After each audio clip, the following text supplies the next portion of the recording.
Hello, and welcome to the Actual Tech Media MegaCast. My name is Jess, and I am excited to be here with you all today. But before we jump into our content, I have some basic information to cover with you. Let's kick off our day here today by taking a quick tour of your audience console. And we're going to start with the questions window. Now, if you haven't already said hi, there is a whole audience of cool humans out there, so reach out and give a wave to the other members of the Actual Tech Media community. Also, keep in mind that if you have any tech issues today, a browser refresh is going to fix just about anything. But if those tech gremlins are clinging on, no problem. Just throw a comment in the question section and our crew will be there to help. We also want this to be an informative webinar for you. So throughout today's MegaCast, we hope you'll get engaged and ask all of your burning questions. Not only will we have team members responding to you over live chat, we will also have a dedicated Q&A session at the end of our presentations. And if we do not get to your question during the webinar, don't worry, because the awesome experts that we have here with us today will be following up with you after we wrap. All right, next up on our tour, there are going to be lots of cool aha moments in the MegaCast today, and if you want to share those with your community, we've made it nice and easy for you. You can use the Twitter button right there in your audience console, and the hashtag for today's MegaCast will automatically get added to your post. And our last stop on this guided tour, be sure to check out the Handouts tab for some resources and takeaways from our speakers here today. We have an info pack collection of solution briefs, white papers, data sheets, free trials, ebooks, upcoming webinars, and more. So many great resources, so be sure to go explore. And if that wasn't enough fun, we also have some exciting prizes we will be giving away throughout the MegaCast today. I'm going to tell you a little bit more about those later on, but a few quick reminders for you all. You do need to be in attendance here live at the webinar in order to qualify to win a prize, and we will follow up with all winners after we wrap the MegaCast today. Now, all winners must submit an IRS Form W-9 to Actual Tech Media, and all winners must meet the Actual Tech Media prize terms and conditions. Now, hey, if you're not sure what those are, no problem. You can find the full T's and C's in that Handouts tab. Again, just click into the Handouts section, scroll down to the bottom, and you'll find the full T's and C's waiting for you there. Now, the absolute most important thing to remember here today is that we love getting all your insightful questions during these live webinars. In fact, we love it so much that we have a special additional prize for all you inquisitive folks out there. In today's MegaCast, we will be giving away a prize for the best question asked in each of our sessions. Now, the expert speakers and teams will review all the questions asked after the webinar, which means that even if your question does not get read out in a live session, there is still a chance to win. If you are a lucky winner here today and would like to donate the value of your prize, we have several wonderful organizations that we partner with. So let us know when we follow up about winning, and we will get that rolling for you. Again, we are so happy to have you all here with us live at the MegaCast today, and we want to keep that good feeling going. So let's connect on social. Reach out and connect with Actual Tech Media on Twitter and LinkedIn. We have lots of great content, and we always want to hear from you. Now, if you're looking for more awesome content right away after we wrap, you want to jump right in, make sure that you subscribe to the Actual Tech Media channel on YouTube. Another fun way to win a prize and to grow this awesome community is to refer an industry friend or coworker to the Actual Tech Media webinar series. Now, you're going to find a link to do that right there in that Handouts tab, and you will also be automatically redirected after we wrap today. Now, both you and your coworker, your friend, could win a prize, and we actually hold those drawings every month. So be sure you refer somebody awesome before you head out today. It could quite literally be a win-win situation. Next, we have a cool opportunity for the decision makers out there to get connected with new and emerging tech and innovative vendors. Here's how it works. All you need to do is click on the link in your Handouts tab and fill out the application. Then the Actual Tech crew will match you with some vendors that we think you should be chatting with based on your needs. There will also be fun opportunities that you can choose to join in, like surveys or test running new solutions, extended demos, and so on. You'll get some chances to win extra prizes, you'll chat with great people, and you will learn about the hottest new trends in tech. So be sure to apply, or hey, send that link to a decision maker in your team.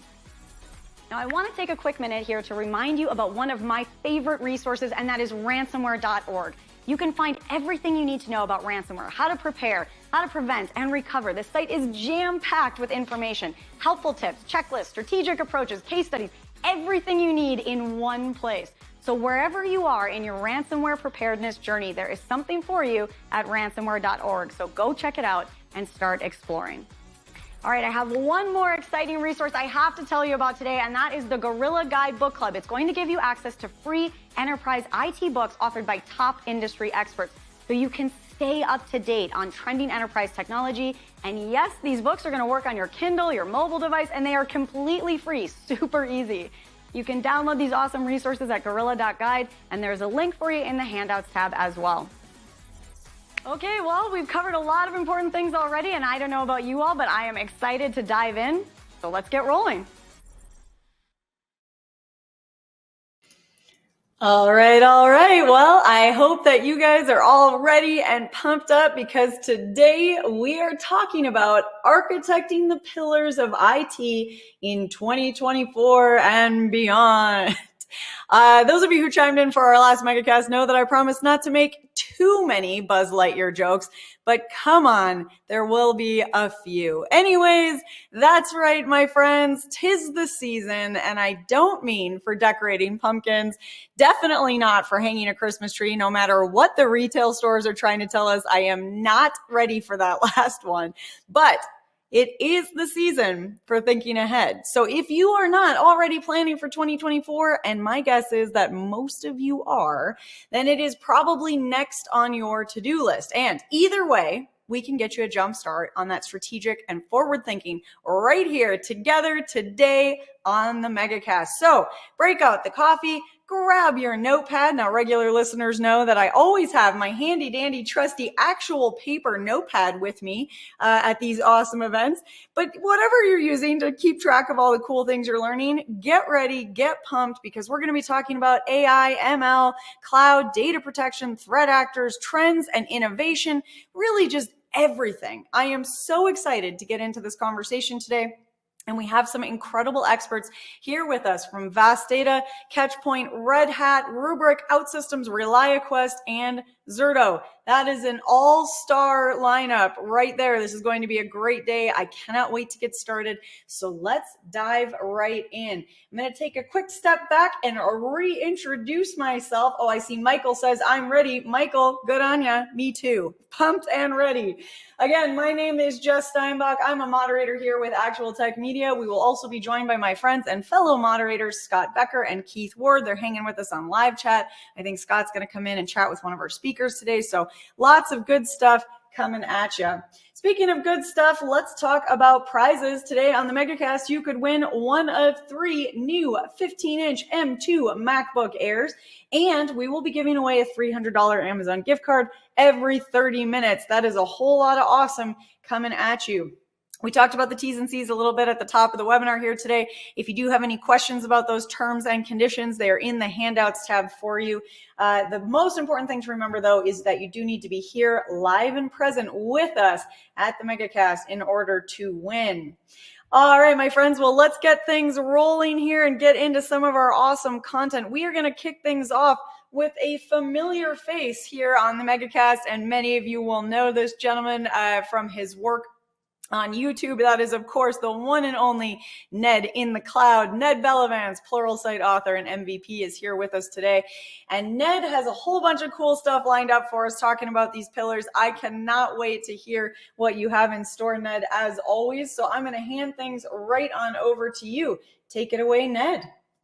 Hey, everyone. Thanks for joining today. I'm Ned Bellavance, and today I wanted to talk about the new pillars of IT and how to avoid turning them into silos. But first, to understand the new pillars, we need to talk about the old pillars. When I started working in IT a little over 20 years ago, the pillars of IT were pretty well defined. You had your networking team, your server team, your storage team, and your security team. The teams were a natural consequence of the technology and hardware, as well as the need for specialization. To properly run a storage array or manage the complex network, the individuals making up each team needed to be experts in their field. And the technology was complex enough that it was difficult to be an expert in more than one area. Specialization was a necessary prerequisite to success. But that specialization also led to silos that impeded communication and collaboration. Each specialization was a fiefdom unto itself.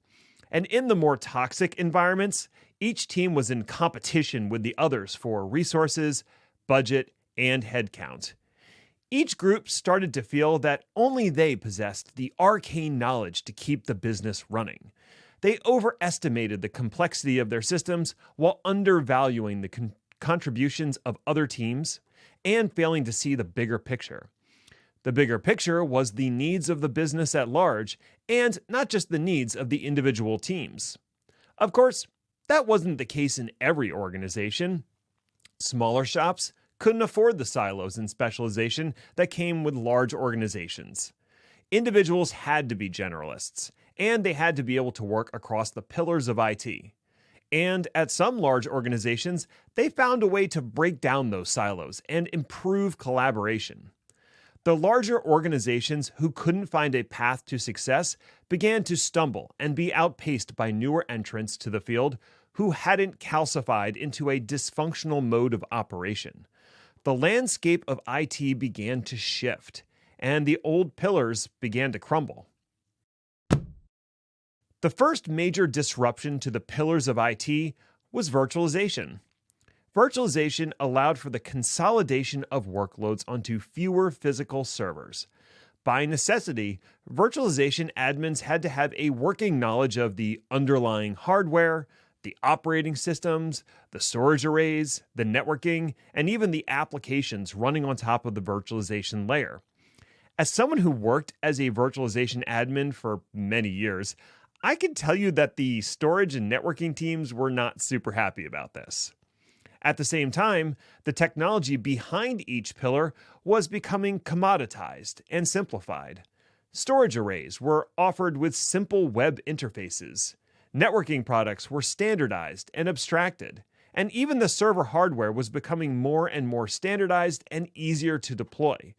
The need for deep specialization in every pillar was diminishing. Then the cloud and software as a service came along and blew up the pillars entirely. The cloud was a new paradigm that required a new way of thinking about IT. The cloud was not just a set of services, it was a new operational model, one that favored the generalist. Large organizations began to recognize the inefficiencies of the siloed construct, and out of necessity, the DevOps movement was born to place an emphasis on communication and collaboration across teams. The collapse of silos in IT was accompanied by a new focus on placing IT operations and application development folks on the same team. Soon we began to incorporate security into the mix, and thus we had DevSecOps. These trends of commoditization and standards, cloud and SaaS, and DevOps have led to new pillars of IT. These pillars are not technology specific, but rather they're focused on the needs of the business. The new pillars, as I see them, are operations, security, finance, and growth. The operations pillar is focused on the day-to-day running of the technology that powers businesses. This includes deployments, monitoring, troubleshooting, and maintenance. The operations pillar is the most visible to the business because it's the one that keeps the lights on. The operations pillar includes not only traditional IT operations folks, but also stakeholders throughout the business. They're the ones who help set SLOs, SLAs, and KPIs. They're the ones who help define the business requirements for the technology. Enterprise architects help mediate between what the stakeholders want and what is possible with the technology and operation teams. Given the prevalence of breaches and ransomware, I don't think I need to sell you on the idea of security being a pillar of IT. But there's also a concern that security becomes a blocker for the business in achieving goals, and that if you make security everyone's responsibility, then it becomes no one's responsibility. In regards to the first concern, your security experts should be working with operations and development teams to create a security posture that is both effective and achievable. Security is also about assessing risk and deciding on the trade-offs between risk and reward. The security team helps set the standards that are enforced by the operations and development teams. which addresses the second concern, that no one will be responsible for security. Each team is responsible for the security of their applications and systems, and the security team is responsible for setting the standards and ensuring that they are being followed. Shared responsibility and well-defined roles are key to an effective security pillar. Believe it or not, the cloud costs money, and so does on-premises infrastructure. The finance pillar is responsible for ensuring that the business is getting the most value for its money. This includes budgeting, forecasting, and cost optimization. The cloud has forced the finance group into dealing with more operational expenses and cost uncertainty. Is the cloud bill from this month going to spike 150% because someone in ops spun up a bunch of GPU instances? How is the traditional finance department going to account for that? Well, the answer is they aren't. The finance department needs to be involved in the technology decisions, and it's up to the enterprise architects to help them understand the pricing model of technology services, especially cloud services. There's a danger here that finance, like security, will also become the department of no, which is why it's important that operations and application development teams still have room to experiment and innovate, but to do so without breaking the bank. Often the issue is not spending per se, it's not being able to link spending back to business value, and not being able to forecast spending. Finance likes predictability. Application development and operation teams working with finance can help solve both problems. The growth pillar is focused on the future of the business. It's responsible for identifying new opportunities and technologies that can help the business grow. The growth pillar is also responsible for identifying and mitigating risks to the business. Business stakeholders and enterprise architects will lead the charge here in terms of new directions.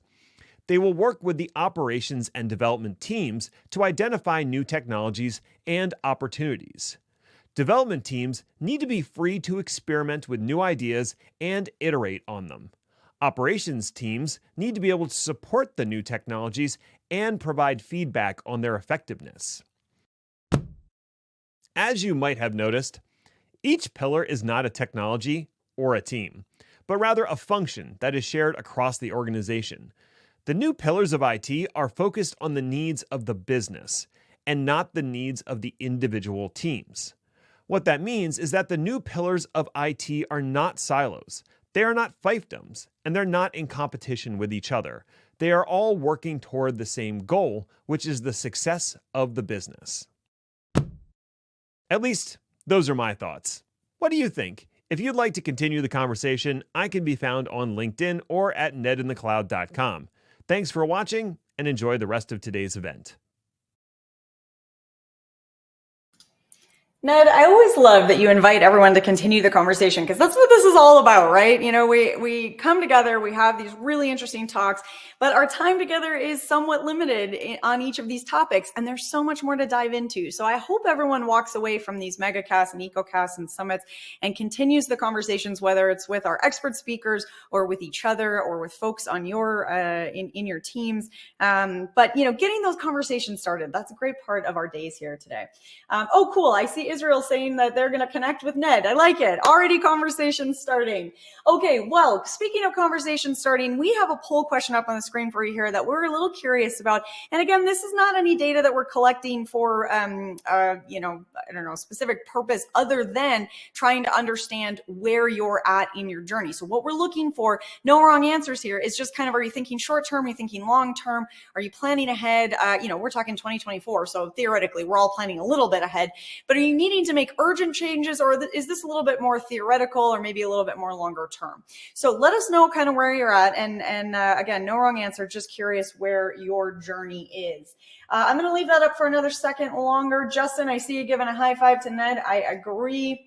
Definitely my favorite part of the keynotes are those sort of kind of thought-provoking questions and things that we can take away and take back into our own lives. And Ned always does a great job of bringing those to us. All right, folks. Well, it is time to keep things rolling right along, and I am so excited to introduce you all to our very first expert presenter in the MegaCast today. And as you can see from the screen, we are starting out on a great note with vast data. I am so happy to introduce you all to Rupert Menezes, Field CTO for AI and Emerging Technologies at Vast Data.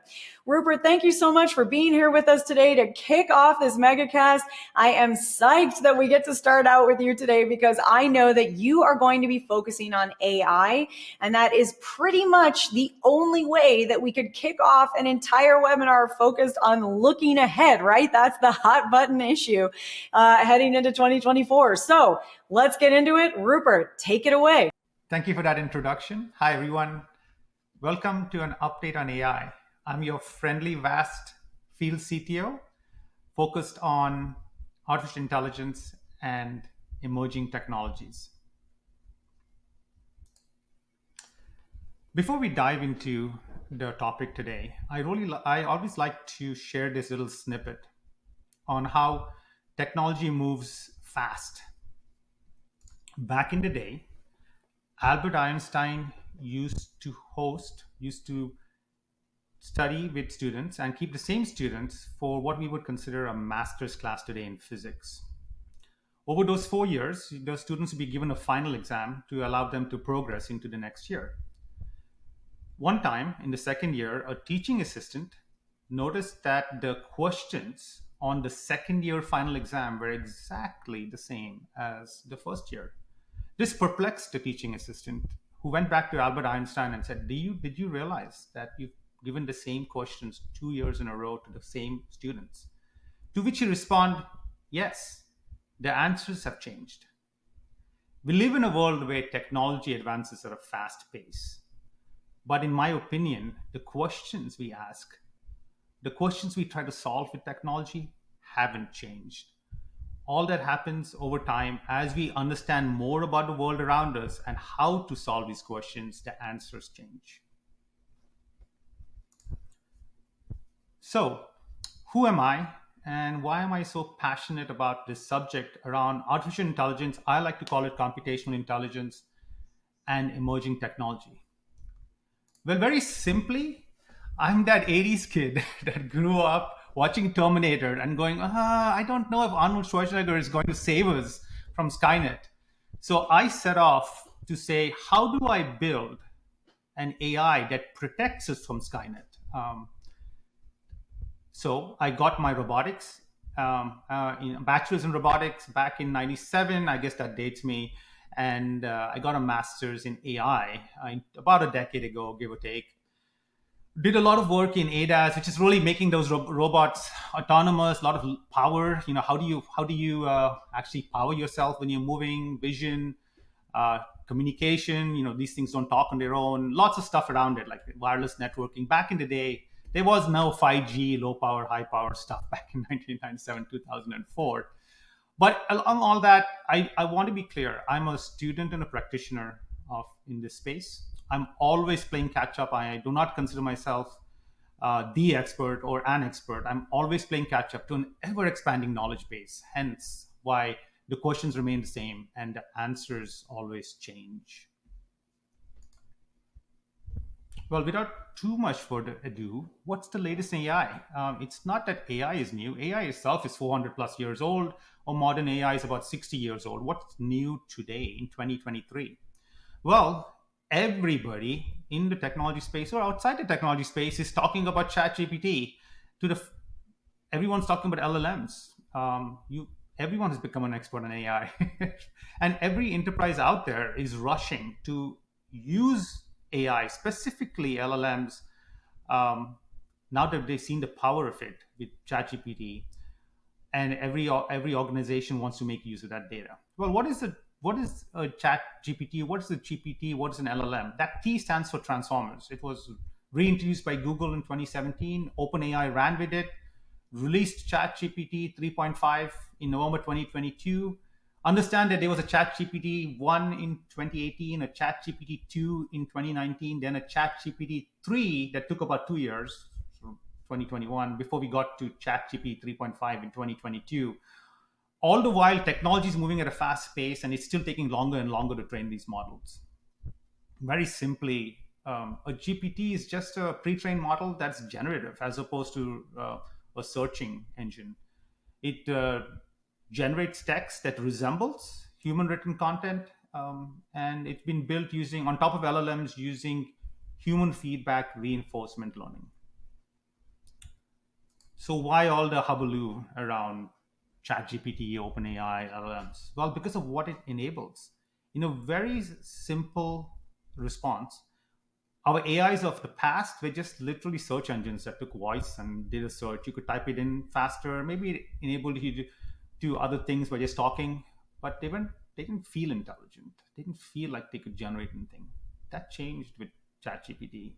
It feels like it's intelligent. It feels like it can generate. You can ask it questions. You can ask it to create things. This is the epitome of Jarvis from Iron Man, where you can ask your virtual assistant to take care of some of the mundane stuff while you do all the thinking, whether it's in the business or personal.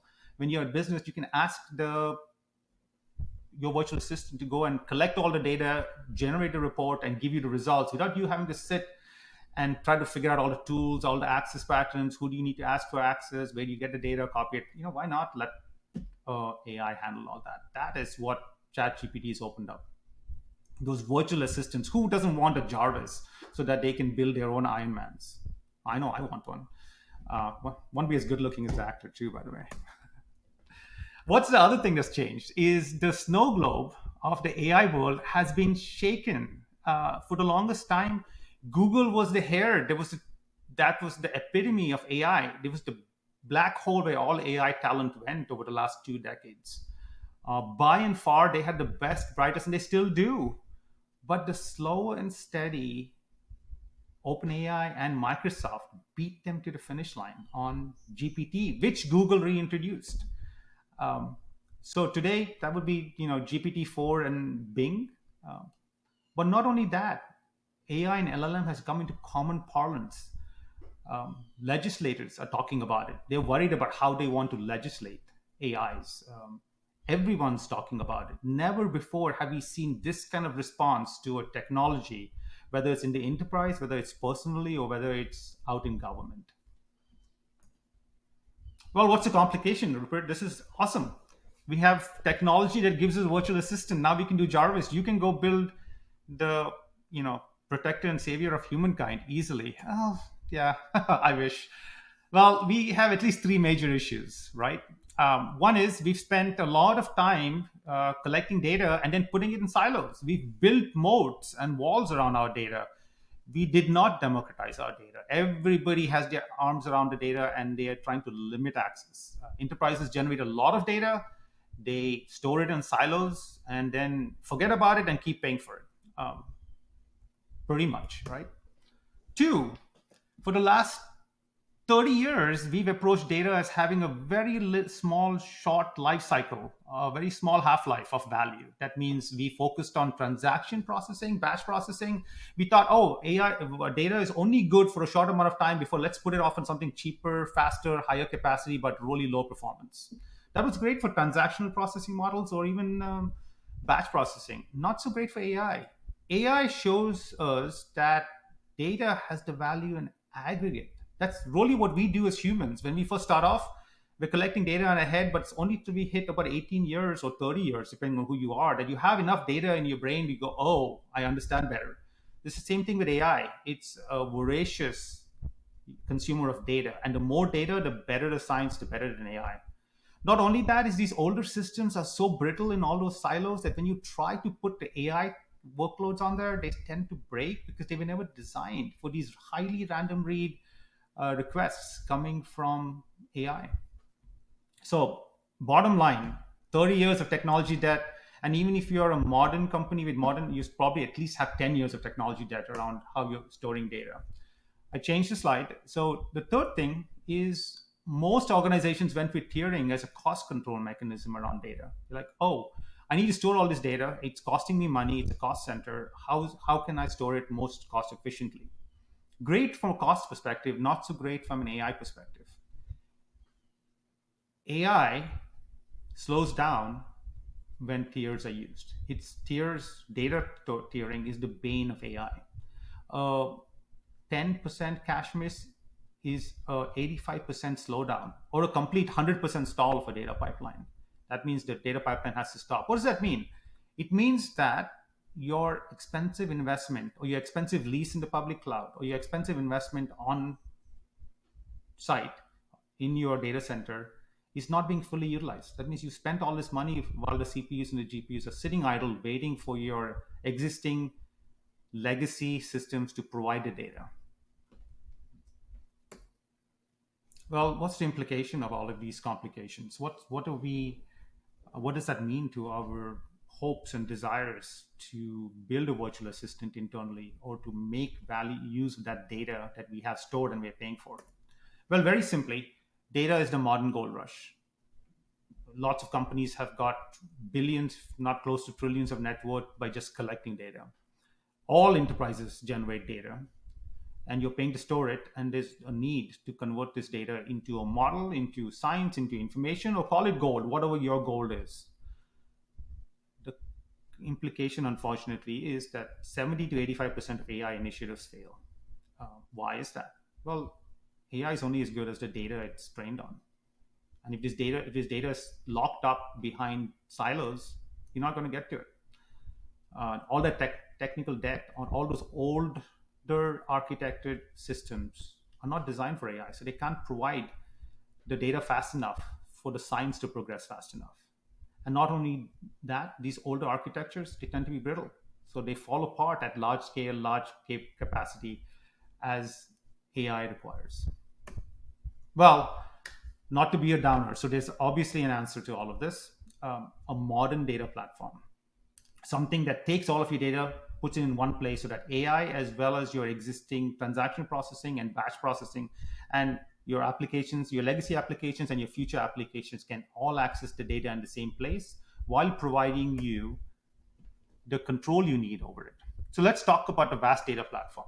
It's a brand new data platform built from the ground up for exabyte scale AI workloads, unstructured and structured workloads operating from edge to cloud to data center, providing multi-protocol access, and I'll get to why that's important, providing innate database access, fully API-able, and accessible through any mechanism in and out with one namespace that scales geographically as well as globally, and is all flash, no tiers, providing the bandwidth and the latencies you required for your legacy workloads and your future workloads while running at the cost of archive.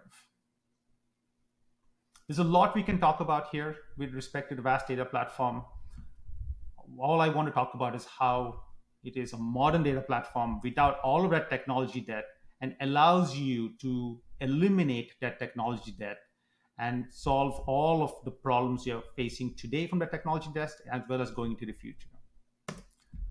What does that mean? That means one data platform for all your data, globally, crossing the edge, crossing the data center. You can leverage it for unstructured deep learning. You can leverage it for your structured insights, also called BI, business intelligence, or also called big data, or also called just regular file storage to put your pictures and etc. on there. One platform, one namespace. So you're asking, Rupert, what does this mean to AI? Well, most AI pipelines, if not all AI pipelines, can be broken up into 4 sections. There's the data ingest. And the reason we have data ingest is because the data is spread all over the place or it's being collected from IoT devices. Well, vast data platform is multi-protocol simultaneously. Data can come in and go on one protocol, go out on another protocol, can come in on any of the protocols that are supported. All of the major ones are NFS, S3, SMB, and we're a native database. So all the data can come in and it doesn't have to leave because vast data has the leading edge data reduction technologies in place so that you don't have to delete the data. The data can stay in place and grow with time so your AI science can get better. Secondly, once you have the data available, you want to prepare it for the AI pipeline. And this is where most AI pipelines spend about 50 to 75% of their time, not in that CPU area, but in the preparation because storage is so slow. Well, the AI platform that Vast built, the Vast data platform, is all flash, no tiering, And what that really means is it's super fast. Not only that, is it can parallelize your functions and kick off functions. So as the data is coming in on data ingest, you don't have to wait serially or sequentially for the data prep. You can do it in line. So we are inline data prep, so to accelerate your data pipeline. But that, you don't only have to use it on a data pipeline. You can use it on any of your data coming in. You can kick off serverless functions and process the data as it comes in. Now, the third section on here is the model training, where we have the CPU and the GPUs process the data. This is a highly random workload, which is great for all flash that VAST is built on, with bursts of very, very intense writing for checkpointing, things like that. Model training tends to be CPU, GPU bound. With the key thing is it's really not super high bandwidth, other than it needs a lot of bandwidth with 100% random reads, with just these bursty writes. Once again, all flash node tiers, embarrassingly parallel. Can handle all of it very easily. Once you've done the model training, you get a model out, and that's where the inferencing comes in. Models aren't that large. They can run on phone, on a computer, just depending on what you build. But models do require low latency, aka flash, which is the lowest latency storage devices we have. And they don't need a whole lot of bandwidth, but they do require that low latency, and they require access to that data anywhere in the world. That's why VAST is geographically and globally one namespace. So to repeat, one data platform for all of your AI structured and unstructured needs, embarrassingly parallel, built from the ground up at an archive cost for today's workloads, including AI. Well, I've talked a lot about AI, the problems we face, the complications and implications, and VAST's answer to it. But how does that actually translate into the real world? Instead of me talking to you about speeds and feeds, let's talk about a role thing. AlphaFold is an AI project from Meta, around Meta, that is looking to solve problems similar to curing cancer. This is one step on that road. When running this application, this AI pipeline on VAST, we are 5 to 7x faster than a high performance parallel file system, which is the way that most people would try to do a high performance storage system. And we are 5 to 7x faster than that. Not only that, AlphaFold version 2.3 specifically on VAST data is just as fast as local NVMe. And it doesn't get any faster than that unless you're using random access memory. But then you say, but Rupert, what does that mean in the world of LLMs? Well, what happens when you use LLMs for AlphaFold? Now, I want to go back to that previous slide. 6 to 7x faster, 5 to 7x faster on VAST. When you leverage LLMs for AlphaFold, LLMs make AlphaFold 6x faster. So think about how much faster we can get to the end science if we can leverage LLMs and today's technologies. This goes back to the questions are the same. We're trying to make the world a better place and our lives a better place. The answers are different. Whereas yesterday we would have answered this particular question on AlphaFold differently. Today we're answering it with the latest technologies, LLMs. LLMs require a lot of compute and a lot of high capability storage and a single namespace, single platform like the VAST provides. And it allows you to accelerate your science several 100% faster. Thank you very much for listening to me. I hope this was a valuable use of your time, and I hope you appreciated this intro into the latest in GPT, LLMs, and how it's impacting us and how we are leveraging it to solve the questions that we've had since time immemorial. I have a QR code on the screen that feel free to scan so you can get to the VAST white paper. It's a very in-depth white paper talking about how we built the system up for AI as well as legacy workloads, as well as future workloads, how it's an exabyte scale system with 100% online operations to solve all of that and eliminate and modernize your data platforms so that you can solve all of that technical debt that we've accumulated over the last 10 to 30 years. Thank you very much. opening up for questions right now. I hope, and I see that there's some questions coming in. So let's answer some questions. Definitely. Oh man. Okay. I'm very excited to get into some questions with you, Rupert. Before we do though, I do want to point out for everyone on the screen that we have a poll question for all of you. What we're wondering is what additional information you would like to get about the vast data solution. And I was saying this on the last MegaCast, maybe some of you will remember, we've always called these a poll. I actually kind of want you to think of it as like a shopping list. This is a resource list available to you. Click on the shopping list, click on what you want handed to you, and VAST will make sure that you get the information that you need. So click on that shopping list right now and make sure that you're getting the info you're looking for. And while you do that, Rupert and I are going to talk a little bit more about Jarvis and how we can all become Iron Man. No, I mean, we're going to take your questions. That's what we're going to do. Right, Rupert? Yeah, no, I don't mind. I don't mind being Robert Downey Jr. He's a good-looking guy. I'm into it, man. I think let's get on that. All right. Who doesn't want to be Iron Man, honestly? Right? Yeah, in the Avengers. Super cool. Oh, and I guess Thor is a close second, maybe. Who knows? Yeah, that's true. I do kind of want to be a Norse god. Yeah, like a very close second. All right. Well, while everyone ponders the way to become Iron Man and Thor, we do have some great questions coming in. Rupert, thank you again for that awesome presentation, both informative and entertaining. Really appreciate that. So question for you here. Are we able to keep the data separated per geographical requirements while still taking advantage of the data to create data models? Absolutely. You have to have that capability given the different governmental regulations as well as the data segregation requirements required. Those policies actually go along with your data so that your data moves within the geographical areas it's allowed to move to, so that we can get the code, the resources, which is people, and the compute as close together as possible. So that the simple answer is yes. And the even better answer is you don't have to do it manually. You tell the data where it can go and it goes where it can. I like this. You're giving us the regular human answer and then the Iron Man answer, the better answer. This is great. Okay. Another question. I wonder what the percentage might be for low latency access. That's an interesting point, because what is low latency? Different people, different applications will have a different number for low. In general, what I would consider low is only required for inference. Which is the last part. So now when you talk about a percentage, ChatGPT didn't require low latency for the training, but they sure as hell require low latency for all the people using the platform. Otherwise, people will get bored. I mean, it's got to be like you're talking to somebody. So inferencing when the model's actually operating has to be low latency at the humanish level. And we can get into details on what that is in a millisecond, microsecond. But it depends on where you're talking and what scale you're talking at.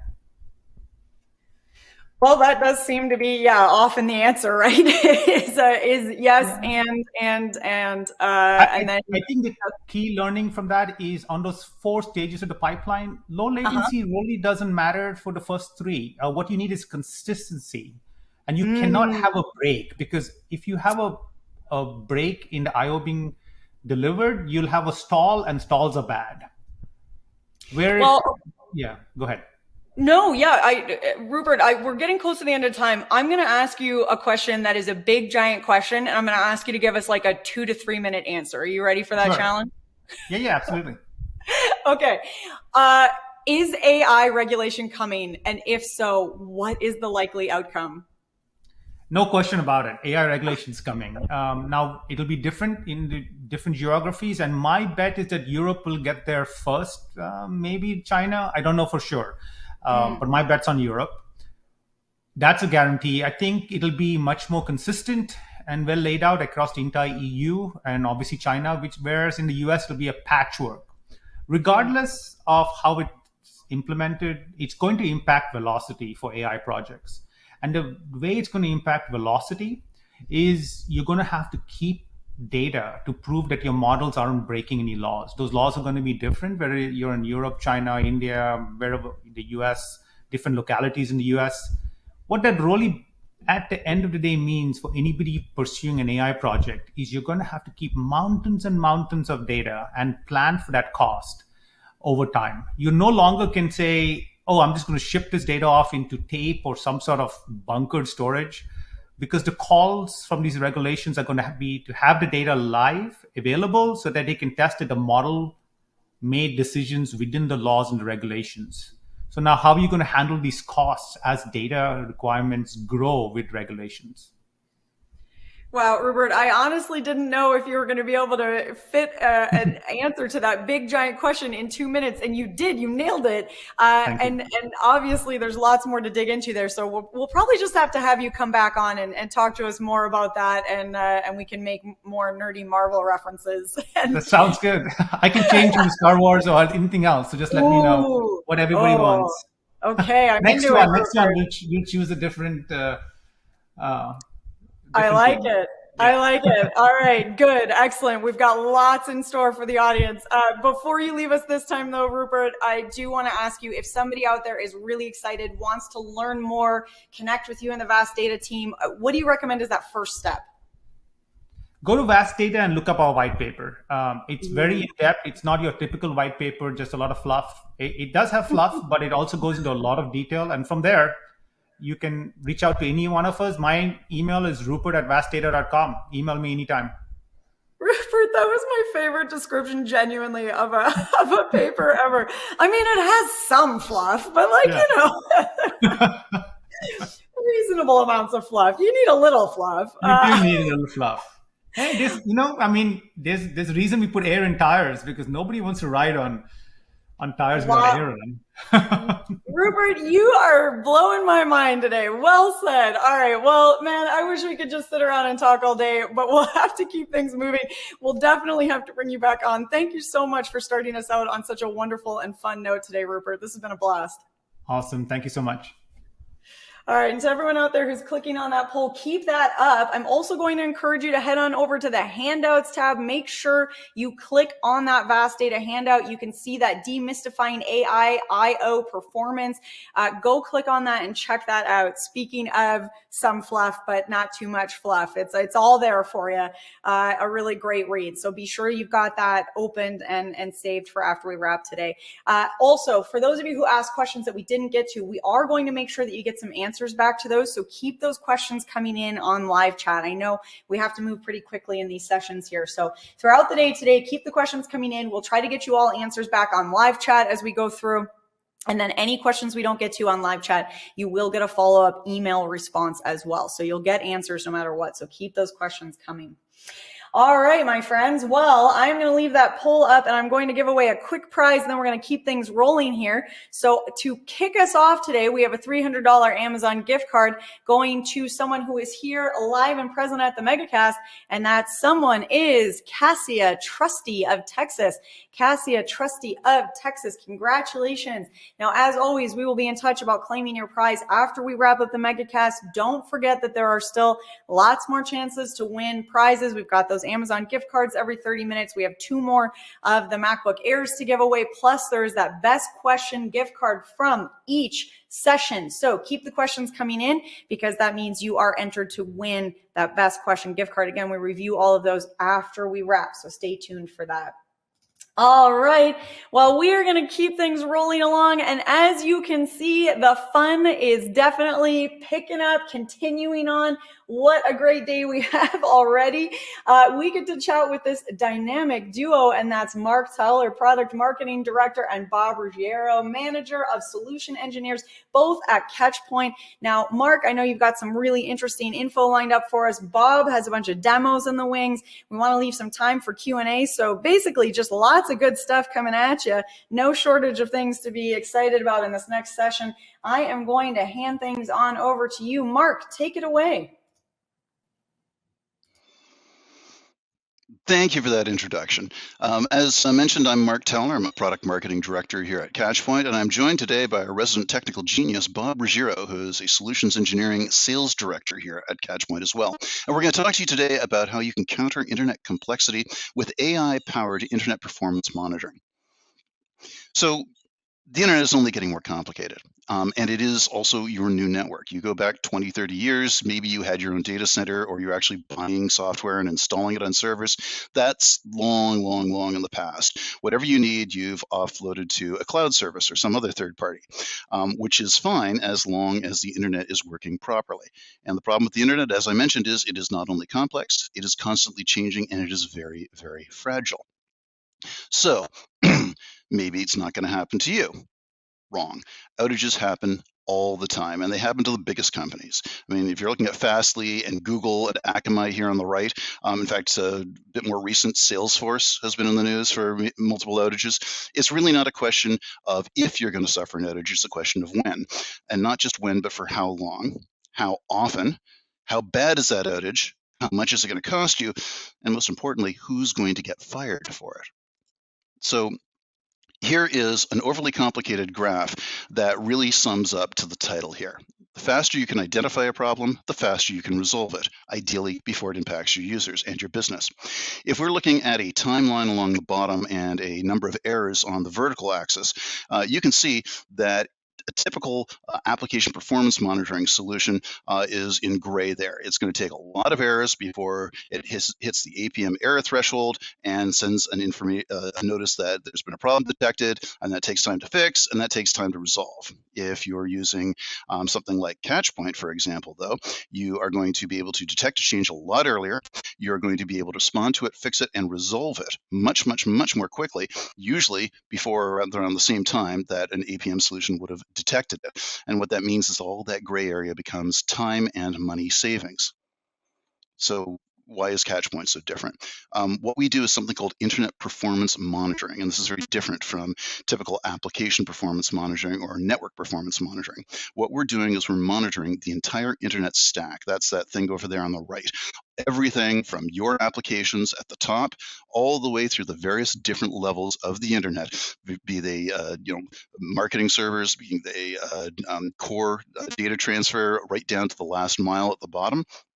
And what we are able to do is give you full visibility into the experiences of your users, whether that's customers, your workers, the actual applications or the network or the website.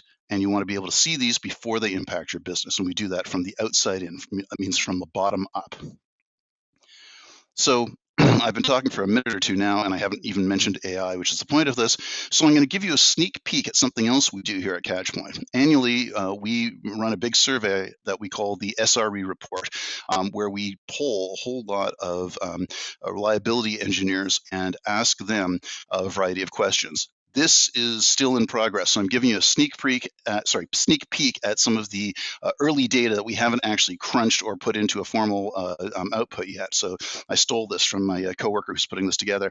But one of the questions we asked, obviously, was about AI, and we asked them how useful do they think AI will be towards these following activities.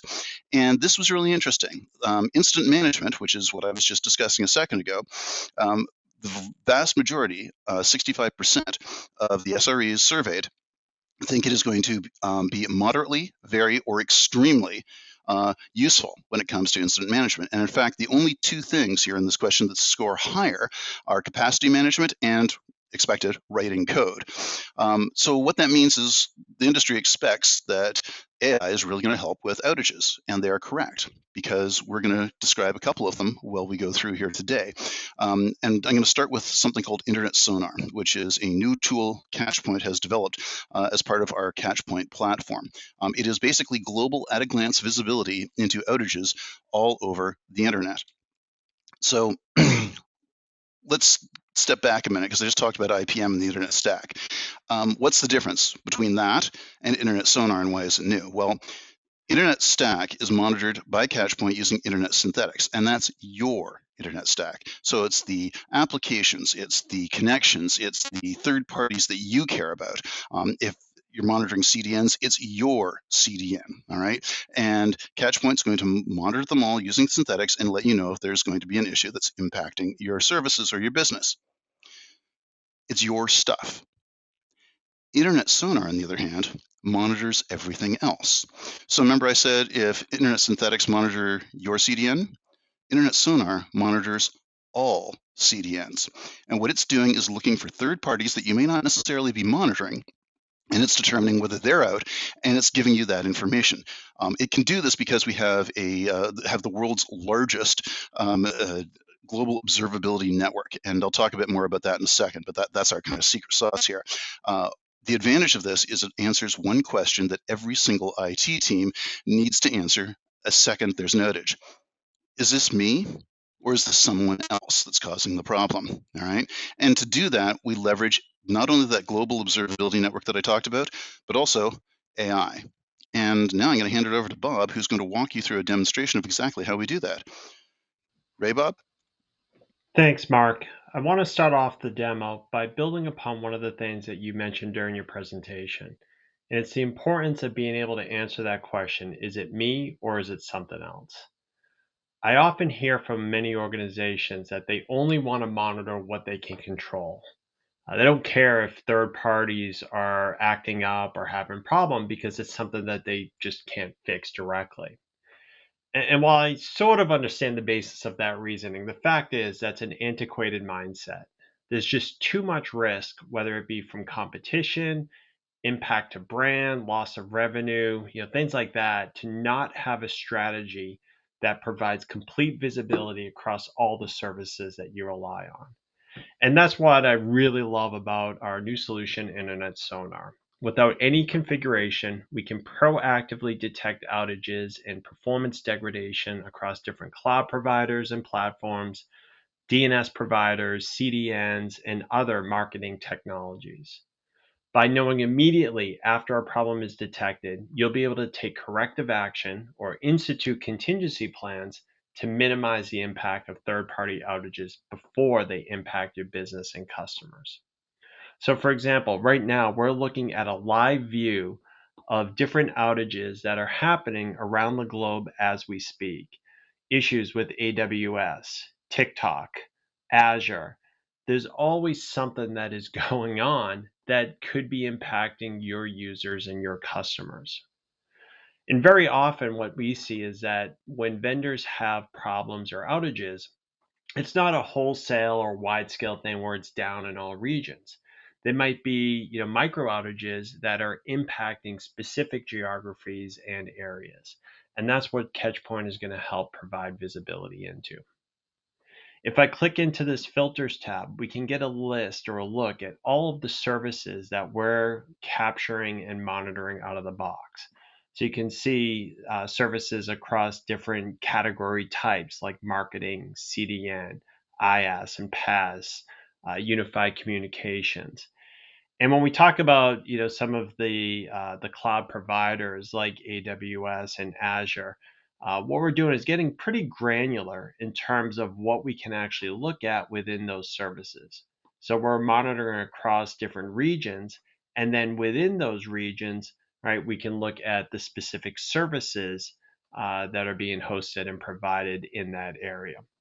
So very, very powerful, deep insights into really all of those third-party services that your applications and your business relies on. I'll walk through a few workflows and examples in a little bit of how we can action this type of data, but I'll hand it back to you now, Mark, so you can explain a bit more of how we collect this information and our approach and our strategy to making sense of it all. Thanks, Bob. That was a great demo. Let's take a look at another example. I did mention I was going to talk a bit more about our global observability network. This number's out of date, by the way. I'll tell you that right now. We're constantly adding new vantage points, and every time we make a slide, it's almost immediately out of date. I would be very surprised if this number isn't over 2,800 before the end of the year. But regardless, this is our global observability network. It covers a wide variety of different nodes and BGP peers in the web, in the cloud, wireless and last mile nodes, endpoint devices, etc. A lot of our competitors are very proud of the fact that they have 1,000 vantage points. We have well over twice that. And not only is this something that our customers use constantly, we're also testing it continually. And that's the key to how we use our AI-enabled analytics tool to provide actionable information and control that tsunami of data. If we're looking at literally running millions of tests on these nodes, every day, we're talking billions of discrete data points that comes out of that. And that's nothing any human's going to be able to understand. However, part of the Catchpoint platform is a series of AI-powered smartboards that turn all of that data into actual actionable information. So it's at the very basic level doing pattern matching, but also a lot more. And the result is taking a lot of discrete data points and displaying them as useful information that you can understand. And a perfect example, and you're going to see it in a minute when Bob shows it, is the customer experience score. This is a gauge. It looks like a speedometer, and it gives you a number out of 100 to tell you how your customers are experiencing the web. That could be hundreds or possibly thousands of discrete data points adding up to that. You don't care. You need to know, are they happy? Are they sad? What's the level? What's the difference? That data is still there. If you want to drill down, you can definitely see all of it because the devil really is in the details. But the AI analytics engine is going to be identifying false positives. It's going to be tracking things that are duplicates, and it's going to be giving you something that is far more accurate and a lot less noisy than what you're going to see with a lot of other solutions. The big result is you've got one actionable big picture, but you've got underlying detailed granular data if you need it and if you want to go into it. And Bob's going to walk us through a demo of this one as well. Go ahead, Bob. Thanks again, Mark. Good stuff. So what I want to do is walk through a couple examples now of how we've incorporated machine learning, AI into our various troubleshooting dashboards and workflows. Now, for most organizations, the process to kick off a troubleshooting effort or to triage an issue usually starts with some kind of an alert or incident notification. So what we're looking at here is an alert that was triggered by Catchpoint for a particular service that we're monitoring. Now, when I click into that alert, the first thing that we're going to do is start to see a timeline of when those errors started to happen, how long they lasted, and be able to see in which locations those errors were stemming from. And as I scroll through this list, we can see they're coming from a number of different regions, not just within the US, but globally as well. Now, this is helpful in understanding the breadth of the issue and kind of the magnitude of impact. But the first thing that I want to do when I begin investigating a problem is answer that question that we had talked about earlier. Is it me or is it something else? Catchpoint has the ability, remember all of those services that we were looking at in my previous demo that we did a few minutes ago, the services across different cloud providers, CDNs, etc. Catchpoint intelligently understands that all of the synthetic testing that we're doing, if it's accessing or hitting or monitoring one of those services, we're going to then correlate any outages detected by our SONAR capability to that test. So in this case, we're hitting a specific cloud provider, and Internet Sonar identified that there's an outage with that provider in a couple different regions, and it provides this notification that there's this related service outage. So immediately I know that it has nothing to do with my application or maybe my internal network where we're hosting it. This has to do with the cloud provider that we're using. So now I can start to drill in a little more deeply to better understand what's happening to that. And this will take us back to that similar dashboard, the global map that we were looking at earlier. And we can see, for this particular outage, where it was happening, and as I said, in what regions. Now, let's talk about what would happen if this were not a third-party issue and it was something, in our control that we wanted to investigate more deeply. Well, now what I can do is I can click into a capability called our Smartboard. And what our Smartboard does is it provides intelligence for that particular test that we're running. So I can start to see all of the relevant metrics across our web pages, across our HTTP request, through the network. So we can start to correlate all of our performance data against that test. And the other thing that we'll do is instead of forcing organizations or IT teams to have to sift through literally hundreds of different metrics that Catchpoint collects, what we're going to do is we're going to aggregate all of those metrics together and provide a higher level experience score. So that experience score will help us understand, based off of the performance, based off of the availability, are users satisfied? Are they tolerating the performance of that site?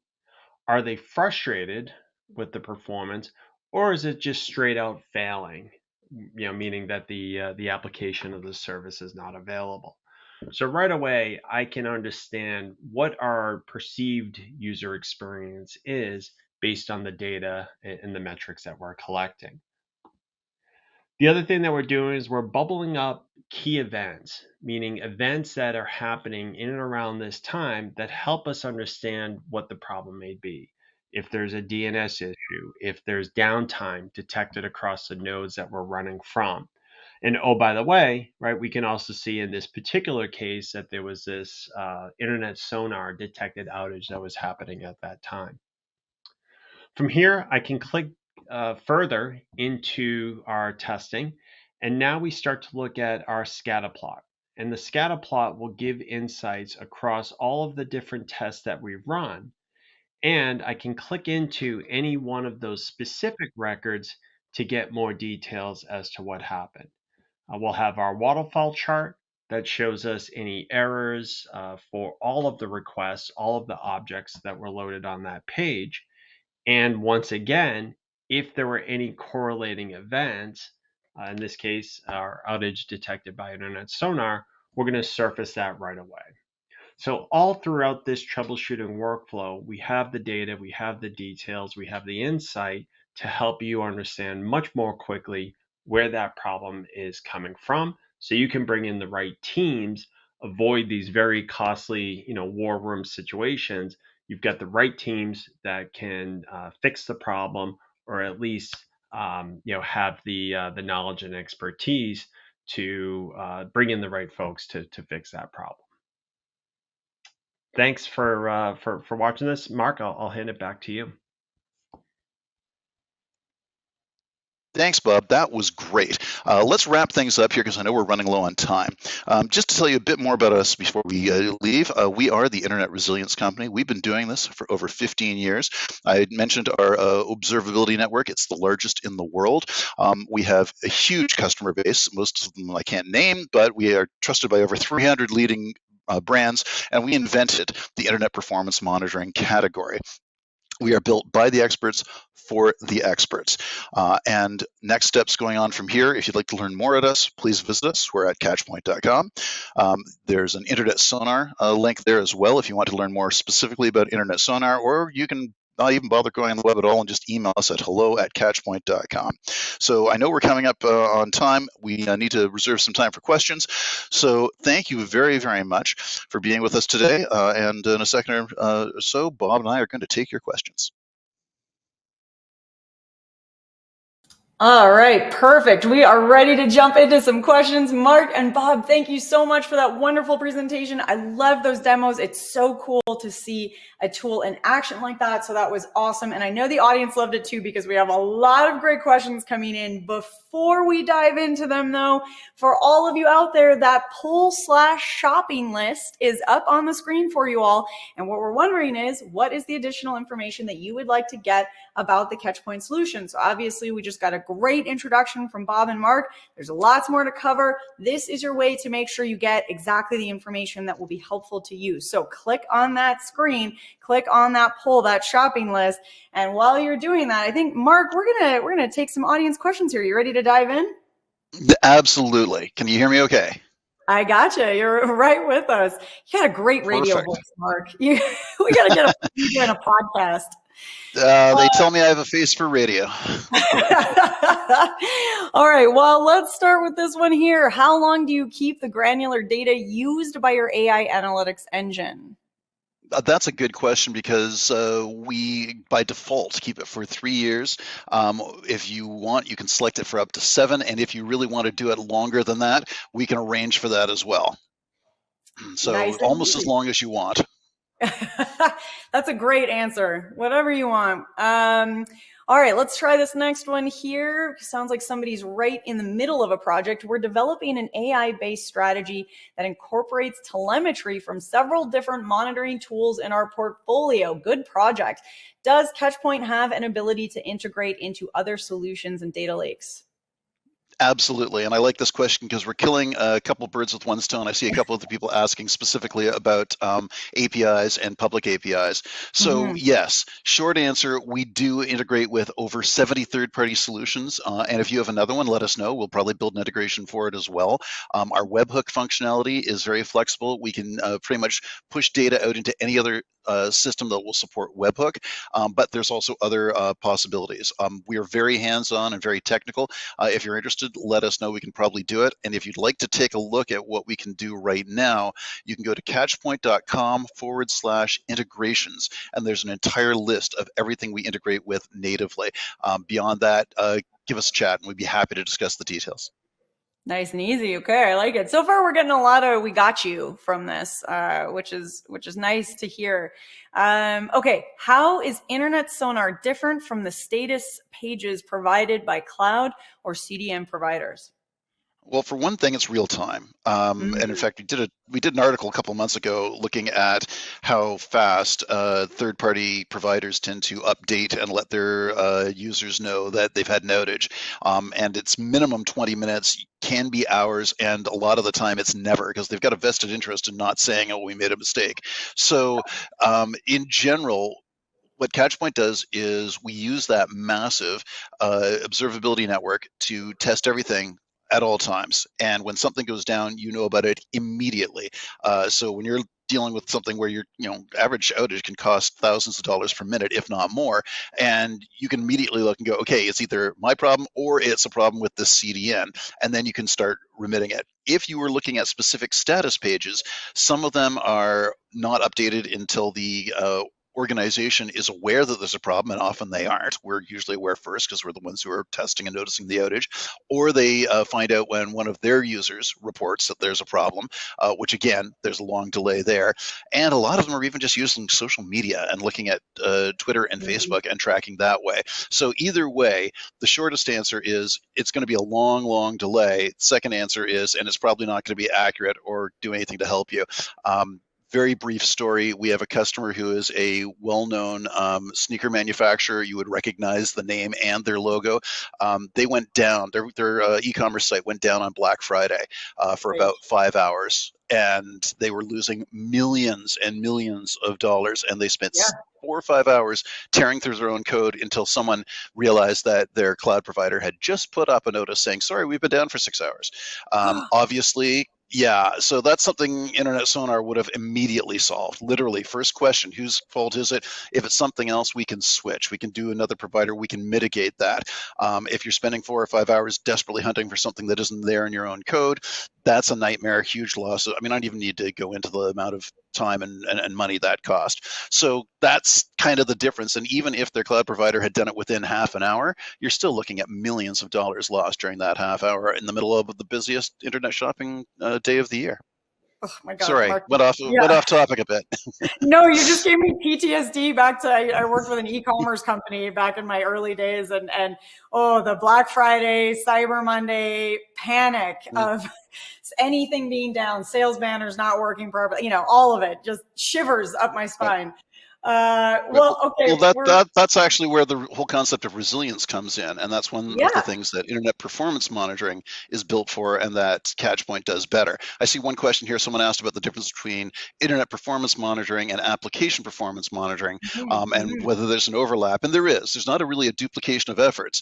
APM will tell you what's going on with your actual applications, and we support that and integrate with that and integrate with a bunch of APM systems. However, it doesn't really get beyond your own local applications, whereas we monitor the entire internet stack and we monitor it from where your users are. APM doesn't and can't really do that, so it's tremendously complementary. We have, I'd say almost every single customer we have has their own APM. What we found, and again, direct customer quote, I can't name them, but they tell us they do not pay attention to any alerts until they're confirmed by Catchpoint. because they know we're more accurate. They know that we've got the AI capability that gets rid of false positives, and they know that if CatchPoint makes an alert, then hey, that we need to pay attention to. So we're complementary, short answer. This is, I mean, and it's so important to, when we think about resiliency planning, one of the most important things is that early notification is time sensitivity. And that seems to be a big part of what you're offering. We are getting very close to the end of time. In fact, I think we might be at it. I'm just going to sneak in one last question because we had a few questions coming in about customer experience, and that I know is a big element. So for a lot of folks out there, especially whether it's Black Friday or not. So could you give us an example of how the customer experience gauge is going to provide value to folks out there in the audience today?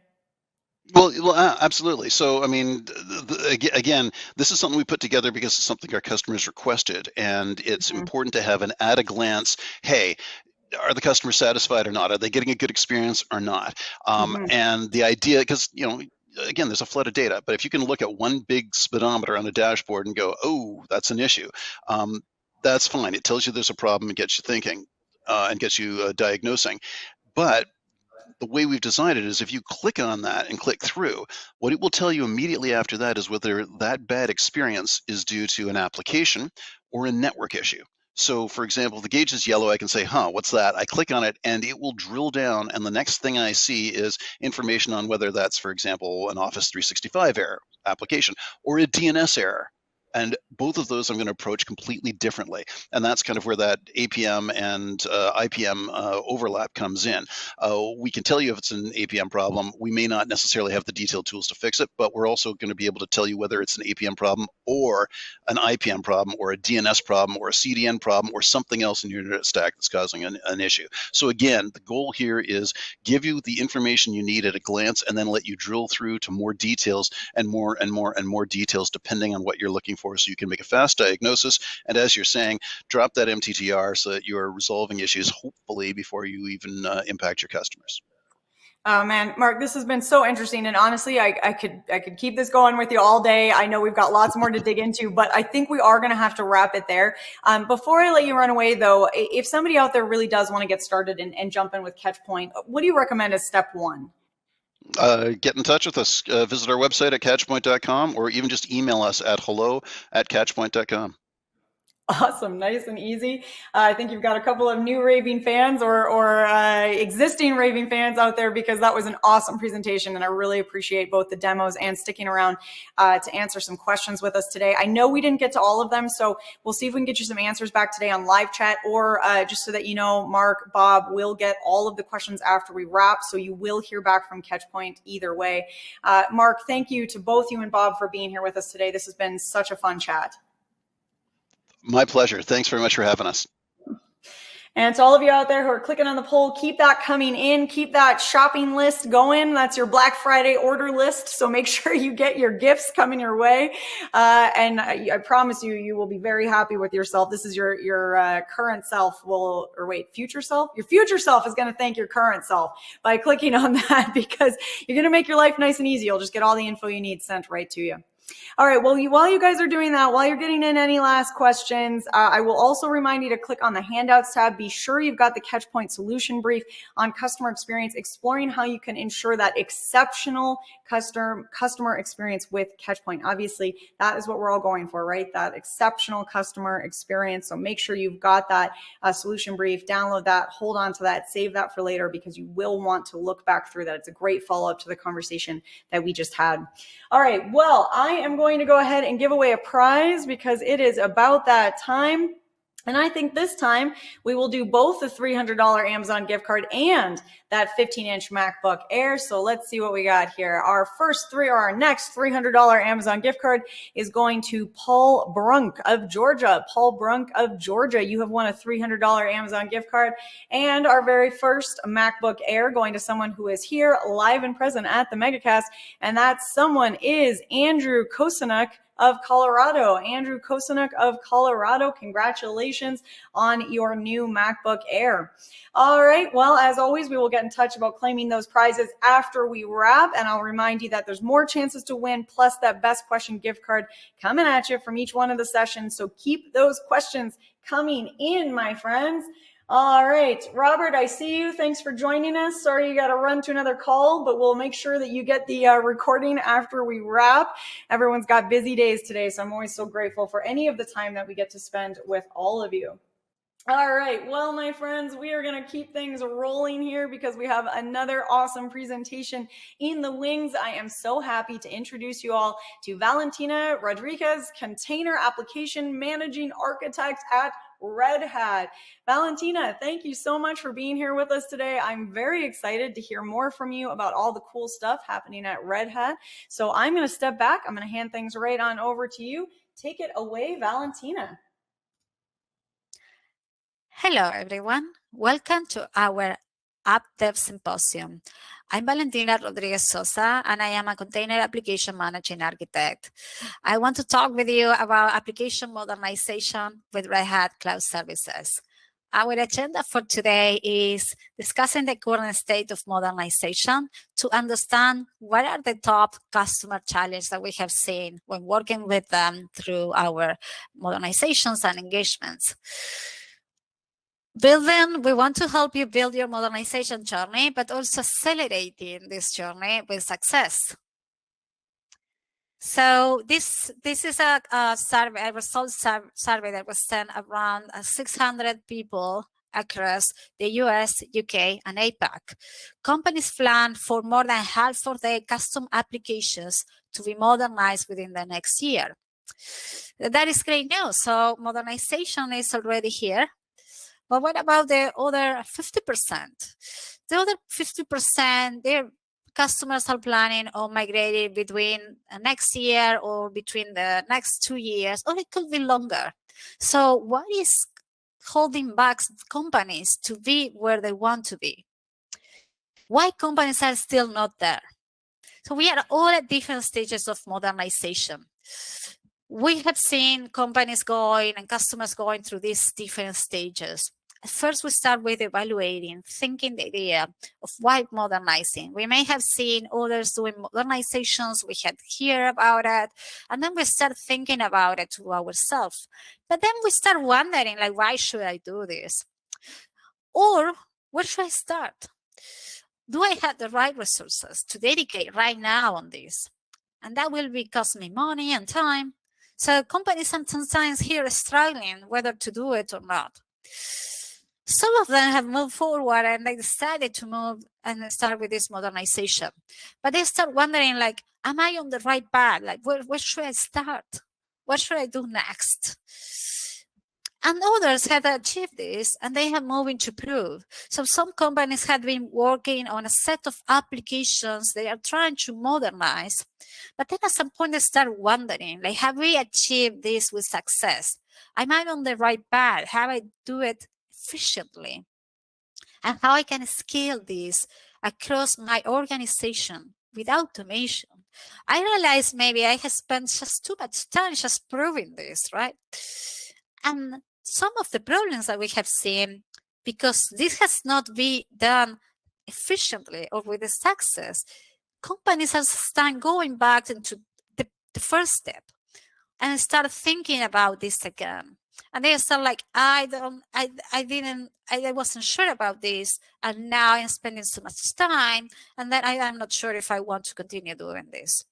Or is this the path that I should had taken or not? Should I change it? Should I change my reference architecture? Should I change this path? So companies sometimes are going back and forth between stages, and that is made them waste a lot of time and precious resources. So what we really want is to navigate into this journey with success efficiently. And at the end, to have that amazing golden path where modernization is part of my software development lifecycle, is part of my daily life. This is what we want to be, but how we can achieve this with success. So we need to start evaluating. We need to start thinking, why modernizing? What is the value for my organization? How this will help me, my business, and my customers to have better security, reducing costs, whatever it is that it is, right? I want to understand how this can bring value to my organization before even I start. Understanding this value and align those with my business goals and objectives, it will really help me creating a path and understanding why is this important. Aligning those with key stakeholders is critical for commitment and success. If this is not clear defined, if I don't have goals, if I don't have everyone aligned, we have seen companies struggling and going back and forth, moving into different phases, maybe putting on hold, maybe slowing down. And this is not helping with this modernization effort. You already waste resources, you already waste time. So you really want to know that you are on the right path, that this has a meaning, that this has some value to you. So really the challenges that we have seen here is really those alignment those goals, finding the right time and not competing with future technologies. So what we have seen is customers may say, this is not the right time right now. I have this features development. But what I want to show you is how understanding the value of modernization can reduce this challenge by understanding that this can accelerate all your software development processes. So let me show you. So those are some testimonials that we gathered from in our own projects when working with different customers, how they felt after just working a few weeks with us and seeing the value of modernization. So developers said that they have now a full observability into their applications. They now see if there is a problem, if there is a login issue, if there is any problem. And this is especially when we move into Kubernetes, OpenShift. They have right now all the visibility of what's going on with their applications. For this, they see they can iterate rapidly. I can see my applications working, it's not working, if there is an issue, if I need to fix it. This has been eliminated external dependencies. So when they move and they take ownership of this, they don't depend on other teams. They are the ones owning it. And this brings to the ownership of the application stack and life cycle.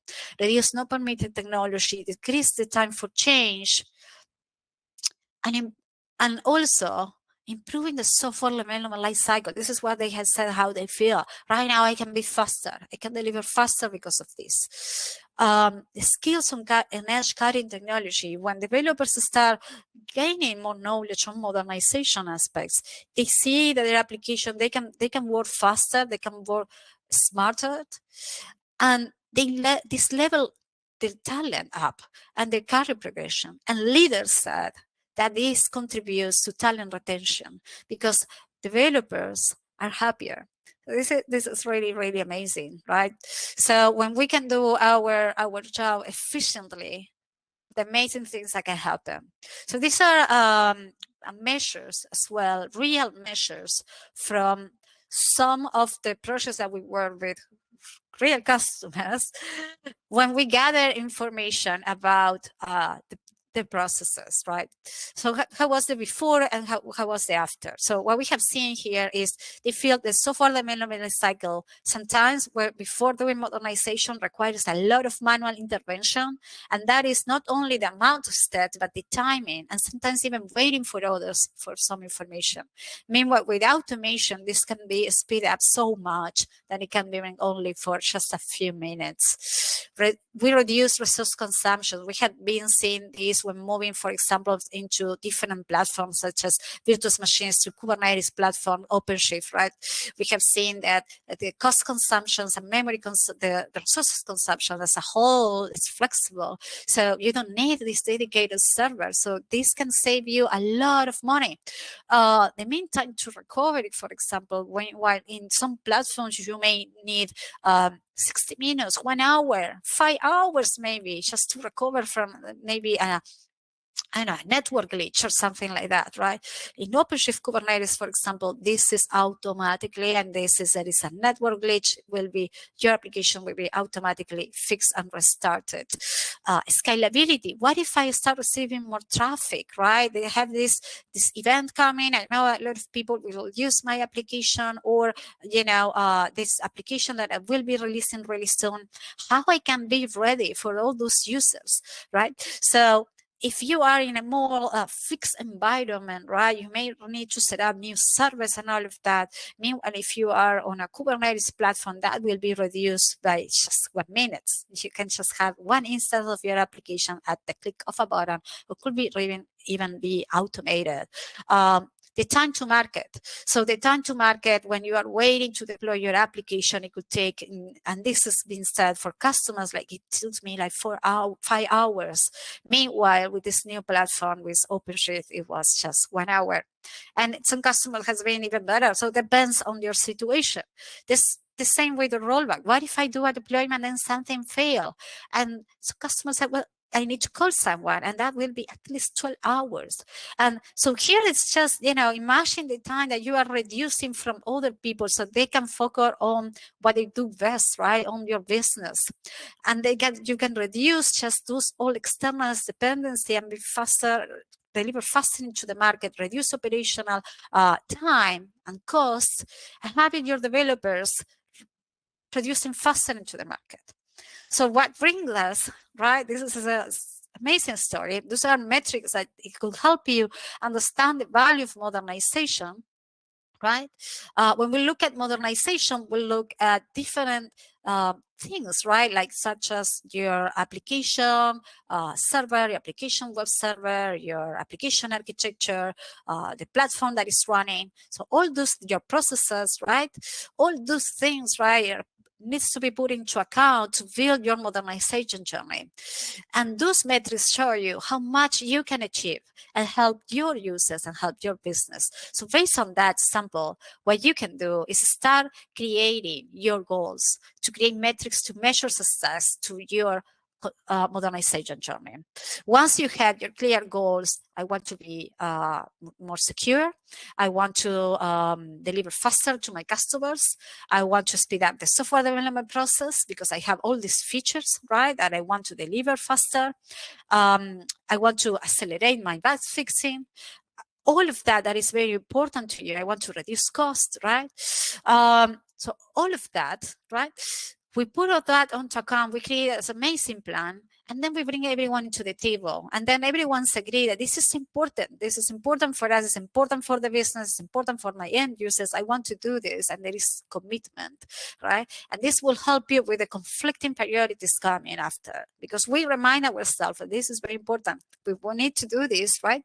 We need to do this because this will accelerate the future at the future development. And you can see these benefits in just a few weeks.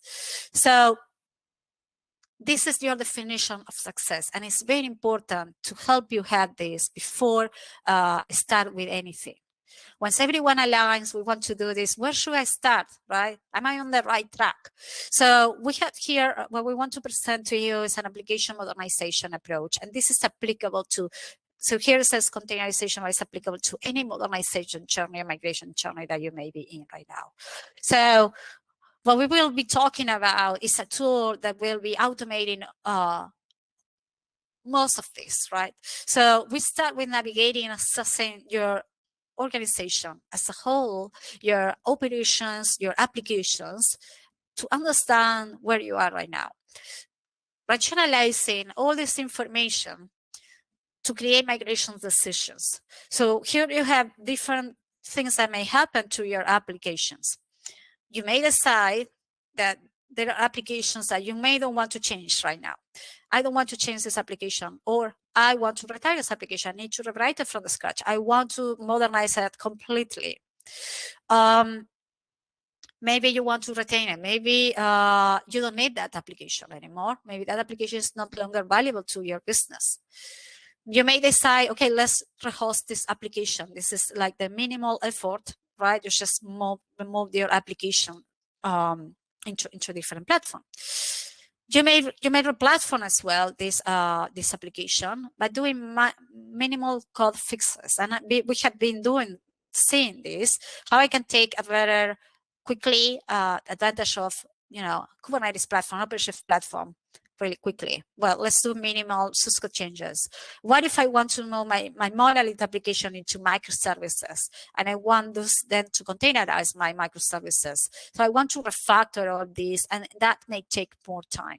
So I may want to change maybe the application server, the web server. I want to, I don't know, I do a lot of evaluation.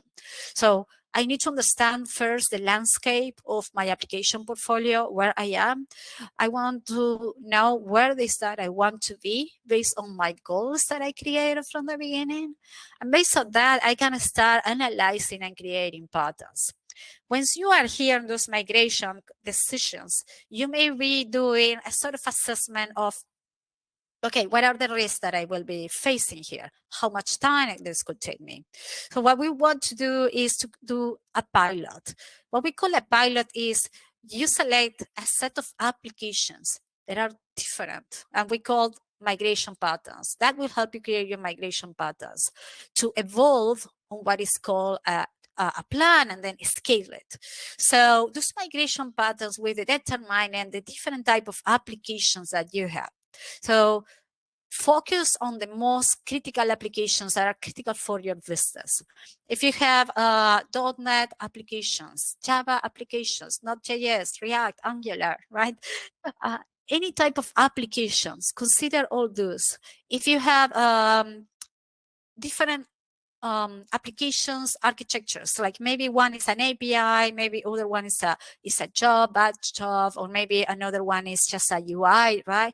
You want to measure all those different artifacts to understand what is the complexity of those and building those different migrations plans that you need, right? So this is very important, because what you really want before jumping into the scale part is to learn about the efforts of those modernizations, and is to learn about those different migration patterns. There are things that will be common to all of them, right? When you are moving applications, you might start thinking, okay, what about the login system, observability?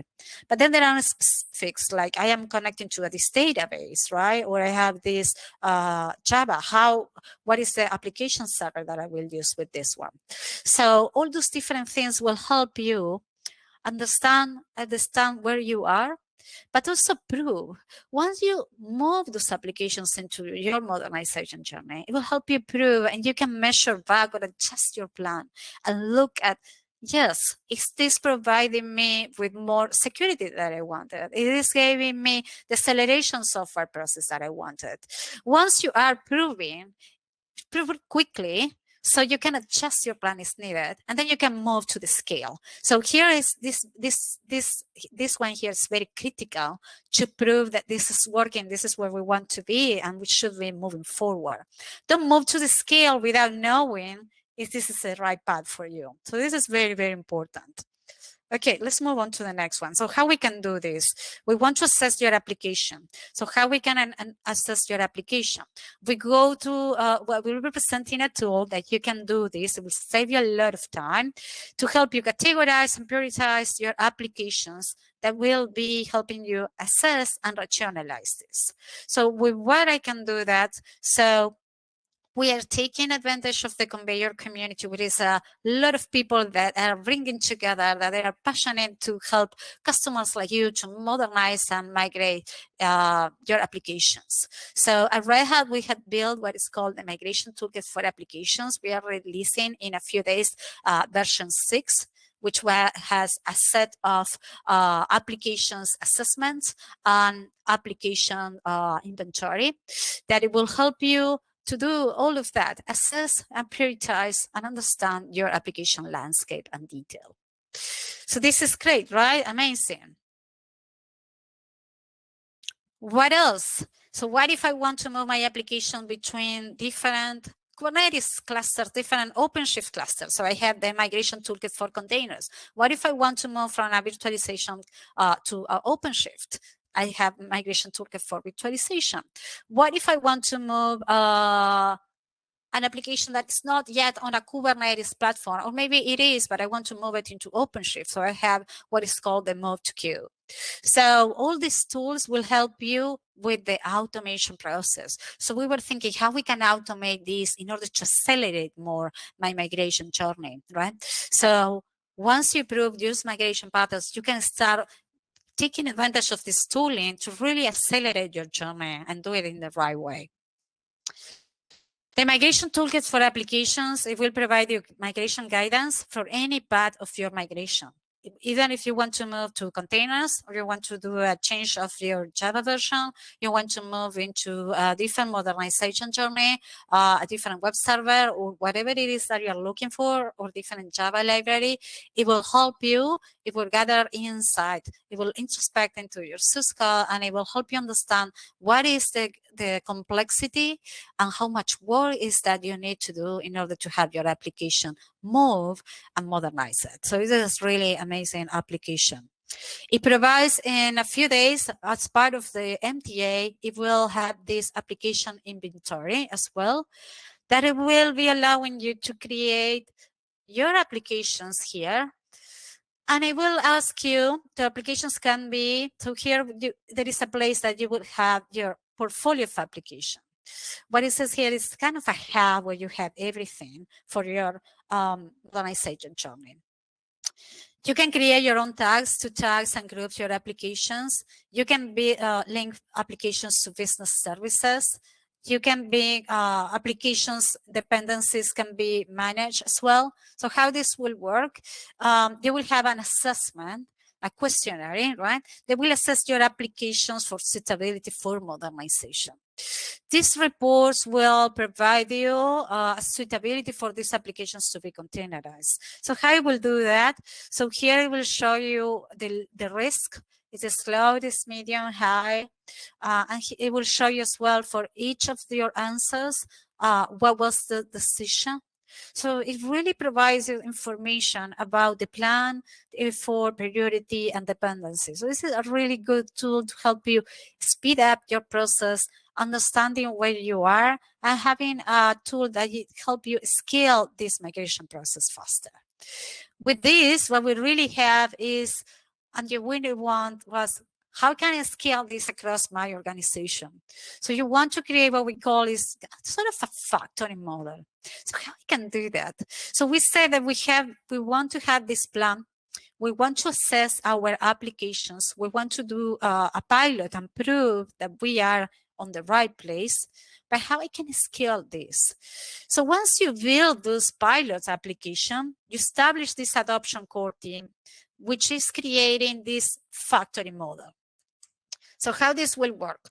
With this application, once you have built those migrations playbooks with these pilot apps, and you have an assessment of your applications, you can start looking at these different t-shirt sizes for your apps in order to understand the complexity, and you can group your applications to start building your path for modernization.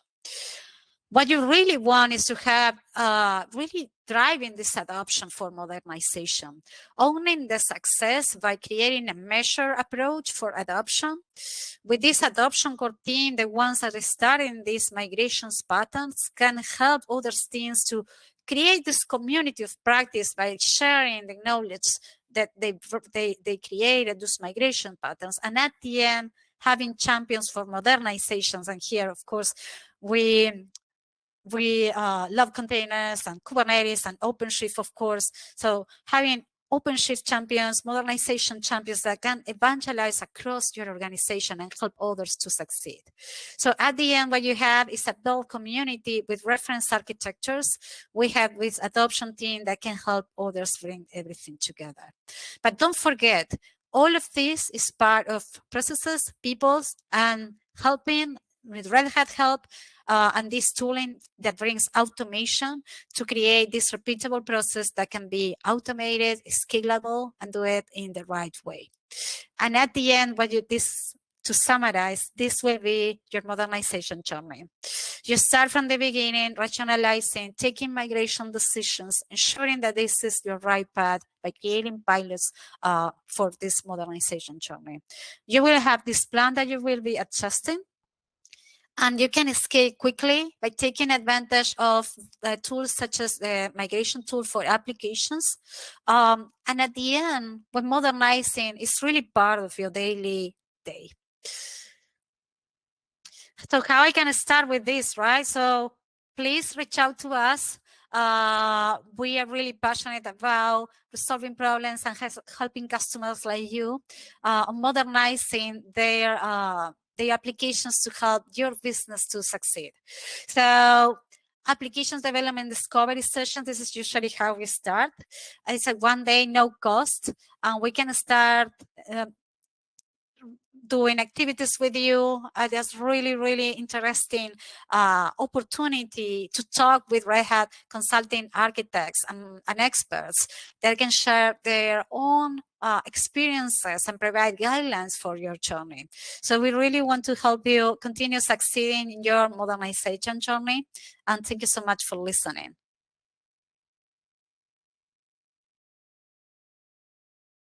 Well, thank you so much, Valentina. That was such a great conversation. And I hope everyone got that QR code at the end. If you didn't, or if you did and you're still looking for other follow-ups from Red Hat, this is your opportunity. Click on the screen right now and let Red Hat know how they can follow up with you, what information they can send your way. So you guys click on that and keep those questions coming in, because we're going to make sure that you get answers back on live chat or via email. So keep them rolling. Mathieu, I see that you enjoyed the presentation. Thank you so much. I love seeing those high fives coming in. I'll make sure that the Red Hat team gets to see that as well. Now, I also want to remind all of you to head on over to the handouts tab and be sure that you've got that Red Hat ebook, Innovate and Transform with a Modern Application Platform. It's going to walk you through how to transform your applications using containers, Kubernetes, and DevSecOps with Red Hat. It is a great follow-up to the conversation we just had with Valentina. So please do go check that out and be sure you've got that saved for after we wrap. Now, we are also going to give some prizes away, and I think it is time for a $300 Amazon gift card to someone who is here live and present with us at this awesome MegaCast. And our next winner of a $300 Amazon gift card today is Bill Kehoe of Washington. Bill Kehoe of Washington. Congratulations to you, Bill. As always, we will be in touch about claiming your prize after we wrap the webinar.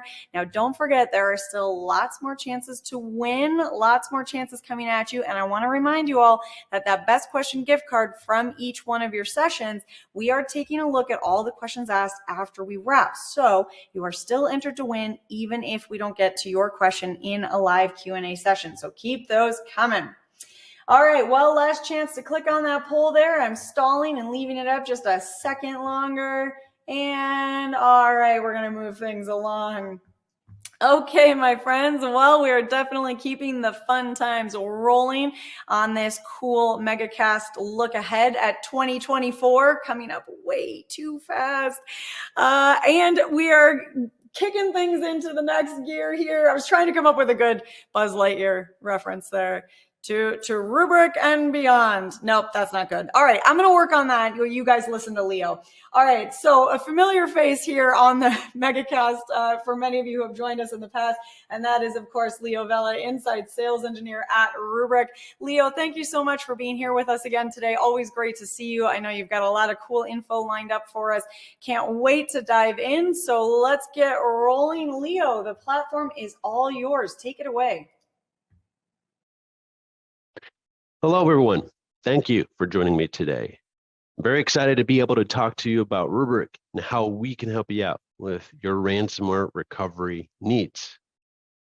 So it means a lot to me that you're joining me today, and I hope you can walk away with a lot of content, specifically around how Rubrik can help you recover after a cyber event. Now, while Rubrik specifically is a backup platform, we focus a lot on what value we can bring you in terms of being able to recover after a ransomware attack. Thus, the statement you're looking up right here, backup does not mean cyber recovery. Now, what do I mean by that exactly?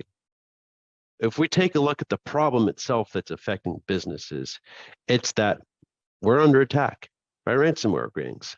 And the whole point is, a lot of organizations have invested a lot of money into perimeter security, network, application, and endpoint security. But at the end of the day, whether they be Fortune 500 companies or small, medium business organizations, they still find their way into the data. And that being said, when it comes to last point of defense against something like a ransomware attack, it becomes critical that you rely on that backup data to help you restore from that event without having to pay that ransom. That's what we want to avoid at the end of the day, and we want to do it quickly. Unfortunately, the ransomware gangs that essentially evolve quarter after quarter caught onto this. They find out backup copies of that data are something that they should be targeting. And I imagine your current backup architecture looks something like this. You have your production servers that are most likely being virtualized on hosts that either run backup proxies, backup servers, even utilize a disk-based storage target. And of course, you have your SAN array separate from that environment that it's attached to. Now, the problem with this is chances are you're probably using SMB or NFS protocols to communicate from that disk-based backup target to the rest of your environment. Those backup proxies and servers might be running on Windows operating systems. And are you utilizing anything like multi-factor authentication, temporary one-time password, single sign-on? Most likely not. And unfortunately, this architecture, while it works, it gets you the backups you need. It is not developed in a time in the cloud era and the era of ransomware attacks. But prior to, let's say, even virtualization. So it's not built for the integrity of that type of attack. And you might say to yourself, well, we also have data up in the cloud, Azure, AWS, maybe even Google Cloud. Unfortunately, some of the same concepts apply there. Can you get that same data resilience at the point of the cloud? Well, you certainly have native backup technologies that are provided by each of those organizations. It's a very manual, error-prone process. Now, when we're talking about multiples of resource groups, subscriptions, and many services in below those levels, well, essentially, we're going to have a hard time managing that all together. And let's say we did manage to have backups. We found our backups. They are completely untouched by ransomware. Well, what do I do next? I have them, but what do I recover? Is it going to be everything in an environment? How do I know what's been hit? And when do I know it was hit? I'm sitting in the dark here. Next, unfortunately, is another scenario we have to consider with ransomware attacks. More and more often, we're seeing a double extortion. Not only paying for the ransom of getting your data back, but they've also exfiltrated what you would consider sensitive data, PII, HIPAA data, so on and so forth. Do you know if that was in scope of the ransomware attack? And even if you were to successfully restore a virtual machine or object back into production, can you be so sure that you did not just restore the malware that caused that encryption in the first place? Therefore, you're still at risk for re-encryption. Now, with all that in mind, a lot of the executive boards, C-suites that we're talking to are asking questions for their team. Are we good from a ransomware attack? Can you prove that we can restore from a ransomware attack, and how long would it take? At the end of the day, downtime is something we want to avoid as soon as possible. So without knowing the answer to any of these questions, even if we have clean backups, we might still be at risk of paying the ransom at the end of the day. And of course, I wouldn't be painting the story of all these problems if Rubrik wasn't able to fix it ourselves. Introducing Rubrik Security Cloud. It acts as the single point of management to bring you true data resilience, observability, and remediation via a zero trust design.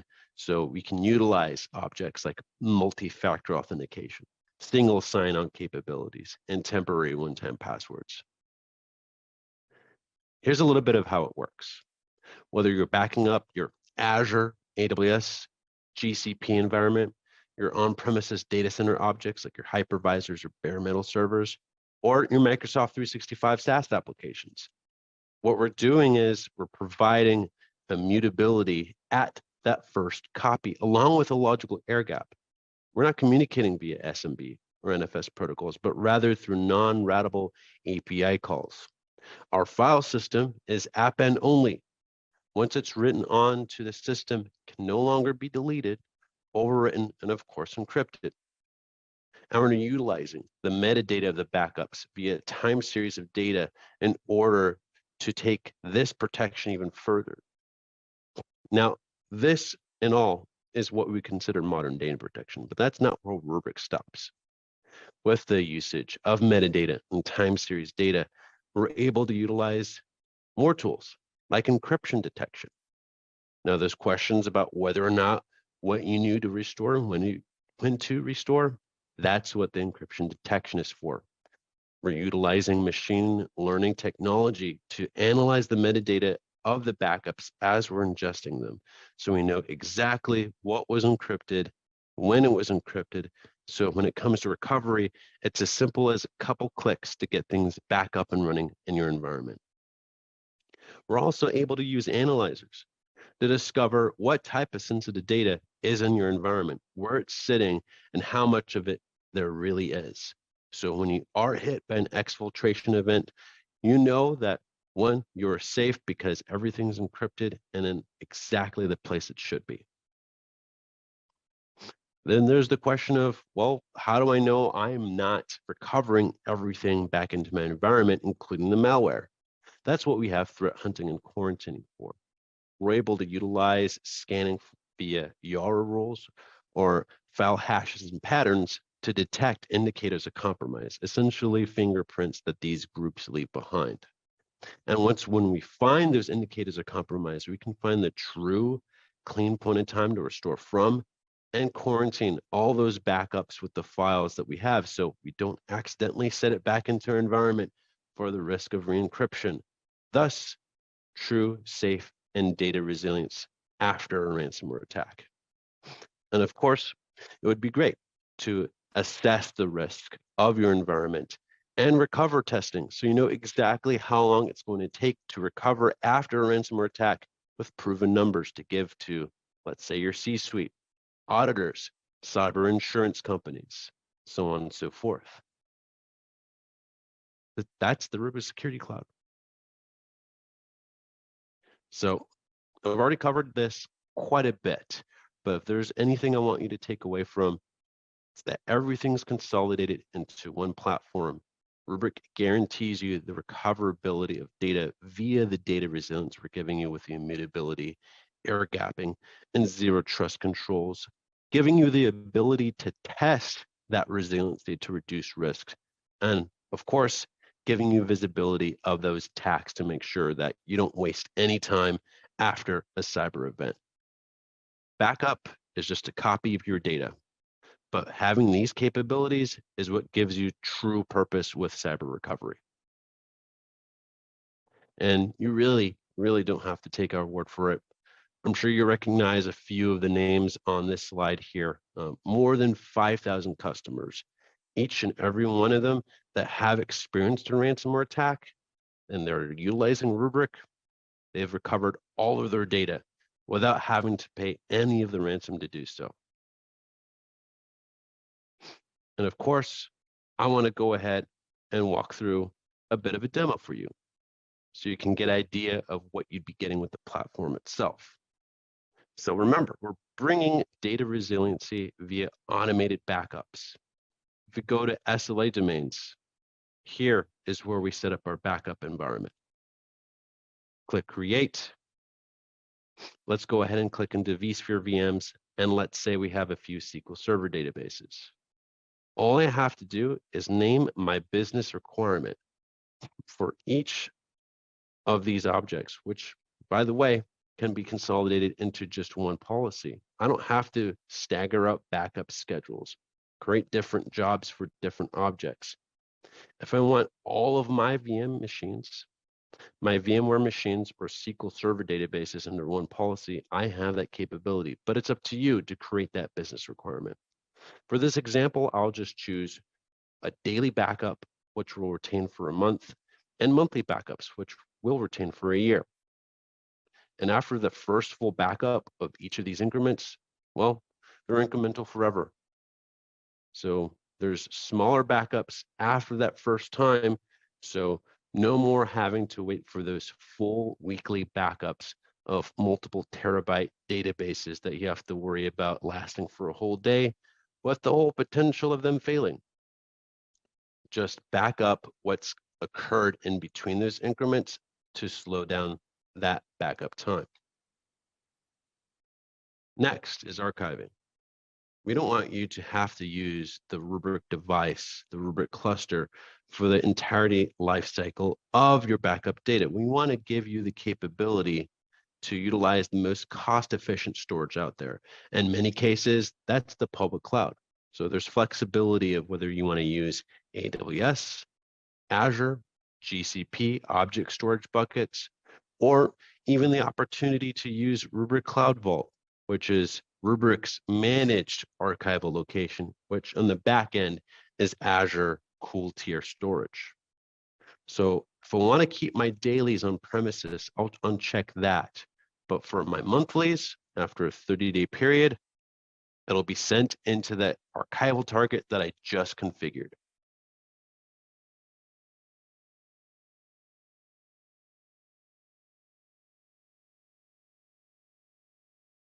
Let's see here. For replication, if I have a secondary site, disaster recovery site, where I want to replicate into a separate object, I have my primary Rubrik cluster, which, just like with archiving, I'll define how long I want that item to sit at the secondary Rubrik appliance. Replication is as simple as that. If I want to get application consistency for my SQL Server databases, I can identify that I want log backups taken, granted that we have them on full recovery mode, those SQL Server databases, and I can keep those log backups for up to 14 days. Additionally, I can get point-in-time restorations for my virtual machines that are most mission critical to me. So the journaling with change block tracking via VMware is being communicated back onto Rubrik. So I have those points in times that I can recover from. And just like that, I have my SLA domain. As simple as that. Now, those are the backup policies themselves. If we go to the global dashboard here, you can see the consolidated view with everything in a SaaS application. This is Rubrik Security Cloud. So whether you have your data center items, your SaaS applications, your cloud items, it's all viewable on this individual platform. Now, when it comes to the visibility of your data, there's the ransomware monitoring piece. You can see here, we have 8 anomalous events. What exactly is going on? This machine learning tool, as I alluded to earlier, is essentially looking at the change rates of the objects in your environment. So not only is it merely anomaly detection, but we're able to look at encryption that's occurring. So it's looking at entropy events specifically. And you can see here, with these 8 objects, we see thousands of files that have been encrypted. So this one, let's say I need up and running as soon as possible. I click in, click recover. See here, it's automatically selecting the snapshot prior to that encryption event. So I'm no longer in the dark throwing darts, but I'm able to pinpoint my recovery. If I click change selected snapshot, the most recent snapshot, well, it's encrypted, anomalous behavior detected. I won't want to recover from there, but rather from the snapshot prior. I know that I will have a clean snapshot if I recover from here or any time before. So a lot of time is saved rather than having to play a guessing game. You also have the capability of digging into file level investigation of what was encrypted. So if you click in, you see the file directory. Let's follow the Z drive. File shares, and you can see clearly that the shares have multiple files that have been encrypted. And just like we thought, this original file has been deleted and replaced with a suspicious encrypted version of this file. So we can recover files totally here. We can download a CSV at any point to have a snapshot of what the attack looked like. And that's essentially the recovery. Now, that's great for the visibility. Now, what's the threat hunting piece? Well, from here, essentially, this is where we're going to search for the indicators of compromise. So we know that we're not going to accidentally restore something that we didn't need to. If we start a threat hunt, you'll see that we can use URL rules, file hashes, or file patterns to identify those indicators of compromise. And believe it or not, majority of ransomware attacks are detectable because they are known vulnerabilities. So file hashes and file patterns still have their use, but for zero-day attacks, the URL rules are very useful. I'll use a URL rule for this example. If I choose everything in this example, we can move forward. We'll choose the virtual machines that we want to scan. Let's say this 3. Give my threat hunt a name. And from here, I can either scan the individual backup, but more likely what I'm going to want to do is scan over a period of time. So I can scan all the way, let's say in January till today. So whatever is going on, I'm scanning more than one backup at a time. So it'll give me an idea how long that malware has been sitting in my environment. I can optimize the scan and then confirm the threat hunt. And if we look at the completed one here, you can see we picked up a few files that we ended up quarantining. So amongst these 3 virtual machines, we have some files that got picked up. If we check this one, we have 3 files that were picked up by this file pattern. And you can see here in this column, they've been in the system for 162, 165, and 214 days. And since I have backups with this file sitting in my Rubrik cluster, I want to quarantine them. My colleague here already has them quarantined here in the demo environment, but essentially I would mark them, quarantine, and it's as simple as that. I'm safe from re-encryption. Lastly, I want to check on sensitive data discovery. Here, we get an idea of what type of data that we want to search for. So if we go to assign a policy, create a policy, we have analyzers that are predefined. So whether they be UK banking numbers, United States PII, healthcare information, IP addresses, anything that you want to be aware of in your environment, you either have predefined analyzers that you can sort through or create one your own to search for that string of data. You can use a regular expression or a dictionary CSV term that you can test yourself here by the validation tool. And then based on what you want to scan for, you can add it to your individual virtual machines. And that is that. Once you have your policy, you can see here and scan for the sensitive objects, open access sensitive files. That's essentially options that are in file shares that may have more permissions than you would want them to have. So if we go down here to high, that high alert, you can see it's high risk. Quite a few sensitive hits in the C and Z drive. If I go in here, I can see what type of data is in that item, how many hits based on individual files, and what type of permissions each individual user has. So with this type of insight via the global dashboard and Rubrik Security Cloud, we're able to help you out to recover from a ransomware attack as soon as possible, all with the help with a ransomware response team. You will not be alone through that ransomware recovery process, but with any purchase of any Rubrik support contract, you get access to a support overlay team that runs through these recoveries with our customers every single time they get hit. So we have confidence in our solution. Once again, I really appreciate everyone joining me today. I will set aside some time here and hopefully answer some questions that you have for me. Once again, thank you for joining.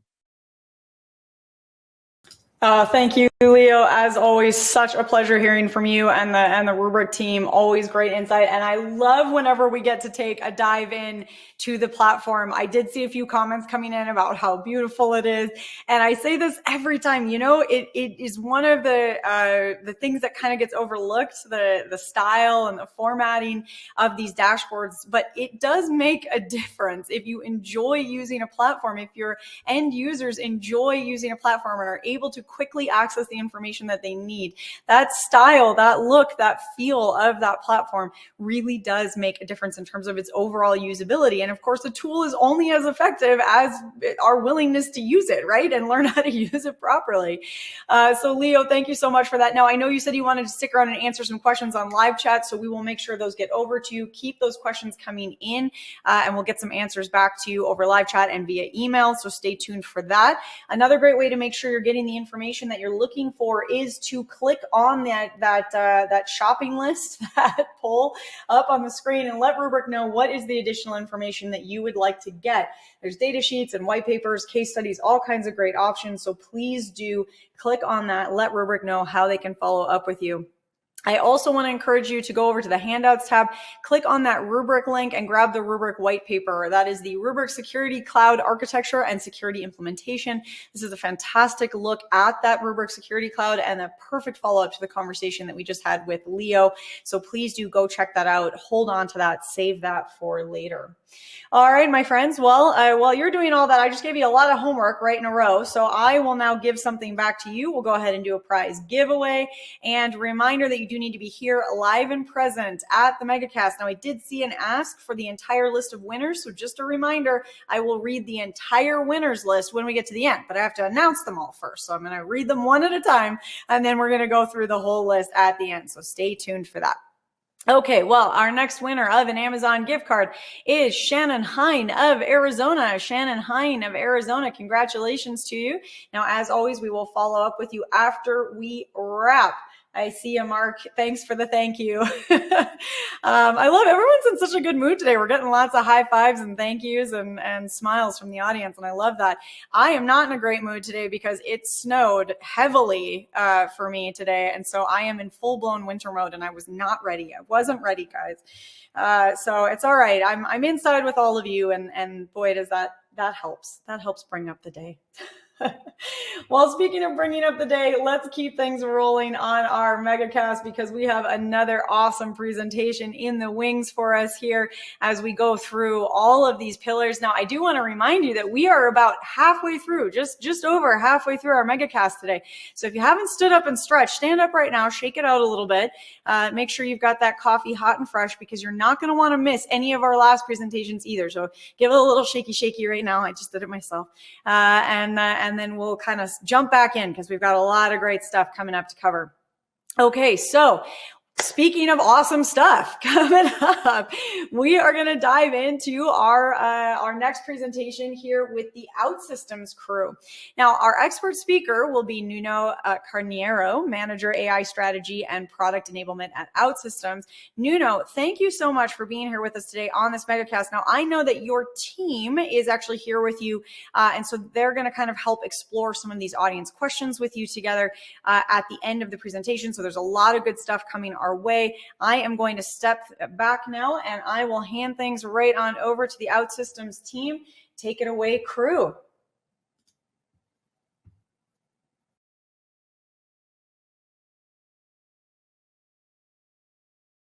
Hello, and welcome to today's session on harnessing the power of AI in software development. To discuss this topic today, I'm delighted to be joined by Nuno Carneiro, Principal Product Manager of AI at OutSystems. Please feel free to submit questions as we go along, and we'll do our best to address them after today's presentation. Make sure you also check out the related resources to learn more about today's topic. Now that we've covered housekeeping, I'll pass it over to Nuno. Thank you very much. And hi, everyone. Really glad to be here, having the chance to present OutSystems and how to harness the power of generative AI in software development. For starters, I'd like to begin the presentation by introducing you to OutSystems as a company and as a product. And then I will explain how does OutSystems view generative AI and what have we been doing and how has generative AI been transforming our product. All right, hope you're excited. So yeah, let's go. I'd like to start with this quote and mantra: "Your business is unique. Your software should be too," which speaks really to what OutSystems does. OutSystems is a high-performance, low-code software development platform, and we really believe that organizations and businesses should have unique software because their businesses are unique, and therefore we're also in the business of building a software development platform that helps ensure everyone can innovate and drive innovation through software. So our platform is present all around the world with great customers and a great community as well in different countries and continents, and also across many industries. So just to give you an idea, types of applications that our customers build with OutSystems, it can be things such as customer experience applications for interaction with more on the customer side, but also internal applications. So if our bigger enterprise customers build in very important and core internal applications for their business on OutSystems, and certainly also core systems such as ERPs, CRM, or other type of mission critical application and systems. So this is, like I was saying, the types of apps that you can build, the external facing websites, more departmental internal applications or mission critical applications. And of course, in order to build this type of system, nowadays it's even much more important to use artificial intelligence. So actually, one of the problems that OutSystems addresses is the lack of engineers and developers to build all the software that exists out there.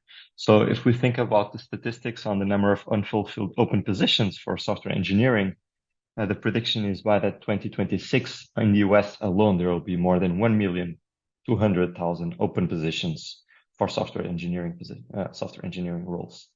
So really, OutSystems as a platform, what we're doing is we're helping organizations and CIOs overcome this challenge by providing them with a platform that enables them to build software at scale very productively for very serious and mission critical applications, any type of application really.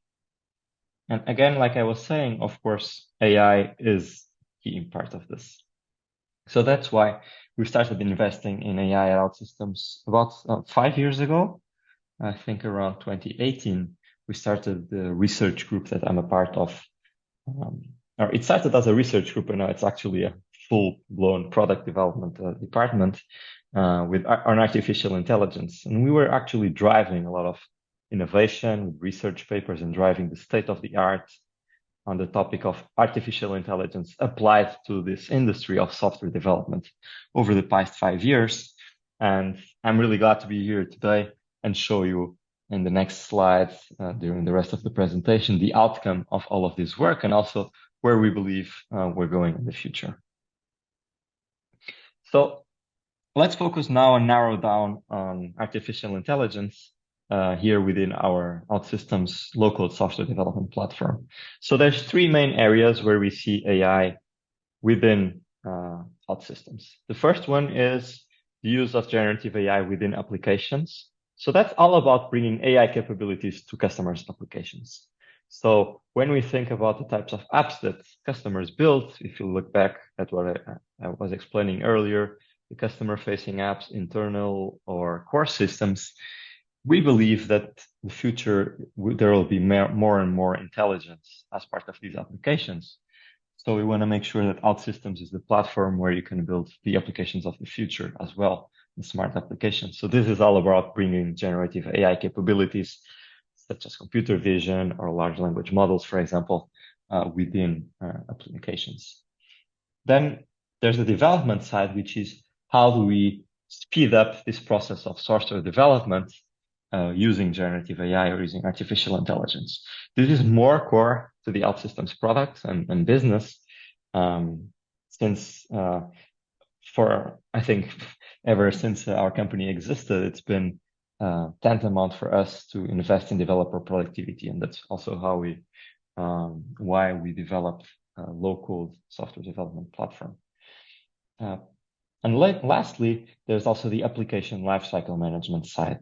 So this is how do we use AI to manage the application lifecycle, which means we're not here only to speed up the development of software, but also to make sure that applications are maintained well. You can evolve applications at a fast pace as well, because we know business don't need to only create applications, but mostly also to evolve and change applications to keep up with changes in business environments.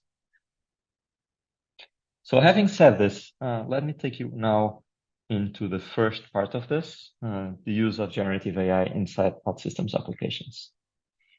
And to start, I would like to show a video where we're going to show an OutSystems application, a customer-facing portal in this case, and how easy it is to integrate large language model generative AI capability within this OutSystems application. Okay, so this is actually a portal for an insurance business. It's a customer-facing portal, and let's imagine we are now an end user, a customer that's browsing this insurance portal that was built on OutSystems, and we're looking to understand how can we get a new healthcare policy? How can we get a new home insurance policy? This is the case here, not about healthcare, so home insurance. And we're scrolling through the page and we get to the button where we can compare quotes. Okay, but we're asked to reach out to an email address from support to do this quote comparison, which of course is not a great customer experience. So we're wondering, can we change this experience to enable the user to upload a PDF file?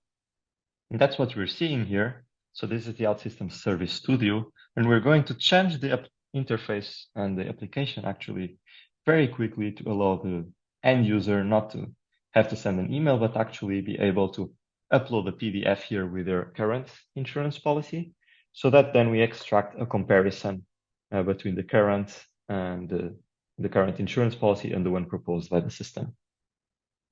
So what you're seeing here is the process of developing an application with OutSystems. You see this is how we do queries, for example. And it's actually very fast, as you can see. This is a little bit speed up here, but it's very fast. Here we're calling ChatGPT. So very easily from within here, our IDE Service Studio, our application development environment, we're calling OpenAI an OpenAI model. And of course, you have to specify the prompt. So like I was saying, what we want to do here is to ask the user to ask the large language model to compare the policy uploaded by the user and the policy that's provided by the system here called the NEO policy, which is the policy of this company. And we're then going to surface this information, this answer by ChatGPT in this case, on the application interface. You'll see it's really just a matter of minutes to publish the application, and it's already published. And then we just have to refresh the page. And there it is. Now there's this option to select the file. The customer can upload their insurance policy.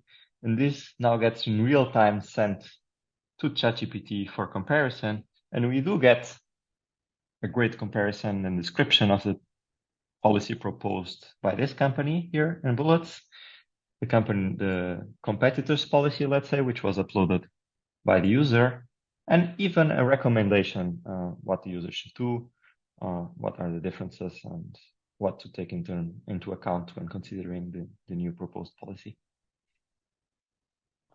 So this was a very quick example to show you how easy it is to develop software with OutSystems, but most concretely here, how easy it is to develop software and evolve an application with OutSystems to start including generative AI in the workflow for better end user experience, in this case, where we completely transform the experience for the user from an experience where they had to send an email to customer support to one where they now get an automatic response provided by AI that helps the user in navigating this important life choice of comparing insurance policies, actually.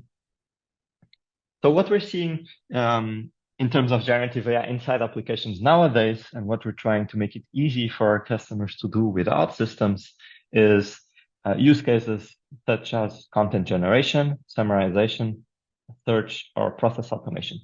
So these can be things like automating customer support answers, for example, generating answers based on documentation, enabling the automatic creation of content and documentation, for example, as an internal application for business rules that work that have to create documentation, for example, that work on areas that need content creation frequently. So this is really about accelerating businesses through generative AI and accelerating the adoption of generative AI as much as possible through a high-performance low-code software development platform like OutSystems. So we built these capabilities into our platform, and they're available in our ecosystem.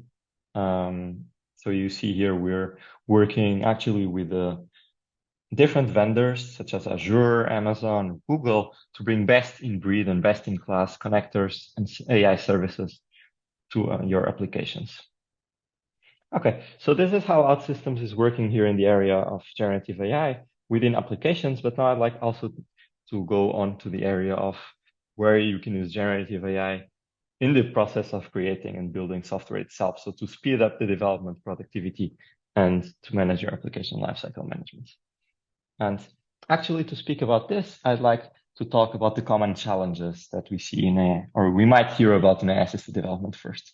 So there's these three big ones we identified. The black box problem. So if you think about AI-generated code, you might think of that you're not going to understand the code that was generated by AI. So this is a typical challenge CIOs are facing nowadays with the advent of generative AI for software development. You might think about the hallucinations, so that these models generate code that doesn't work or has security vulnerabilities. And then also, if people start asking AI to generate code, where does all of this code go? Where does it run? And how do you govern all of that? We believe that our development platform is actually very well tailored and addresses these problems one by one, especially with our approach, let's say, the approach we've been having to AI development over these last years, and also where we think that the industry is going for the future.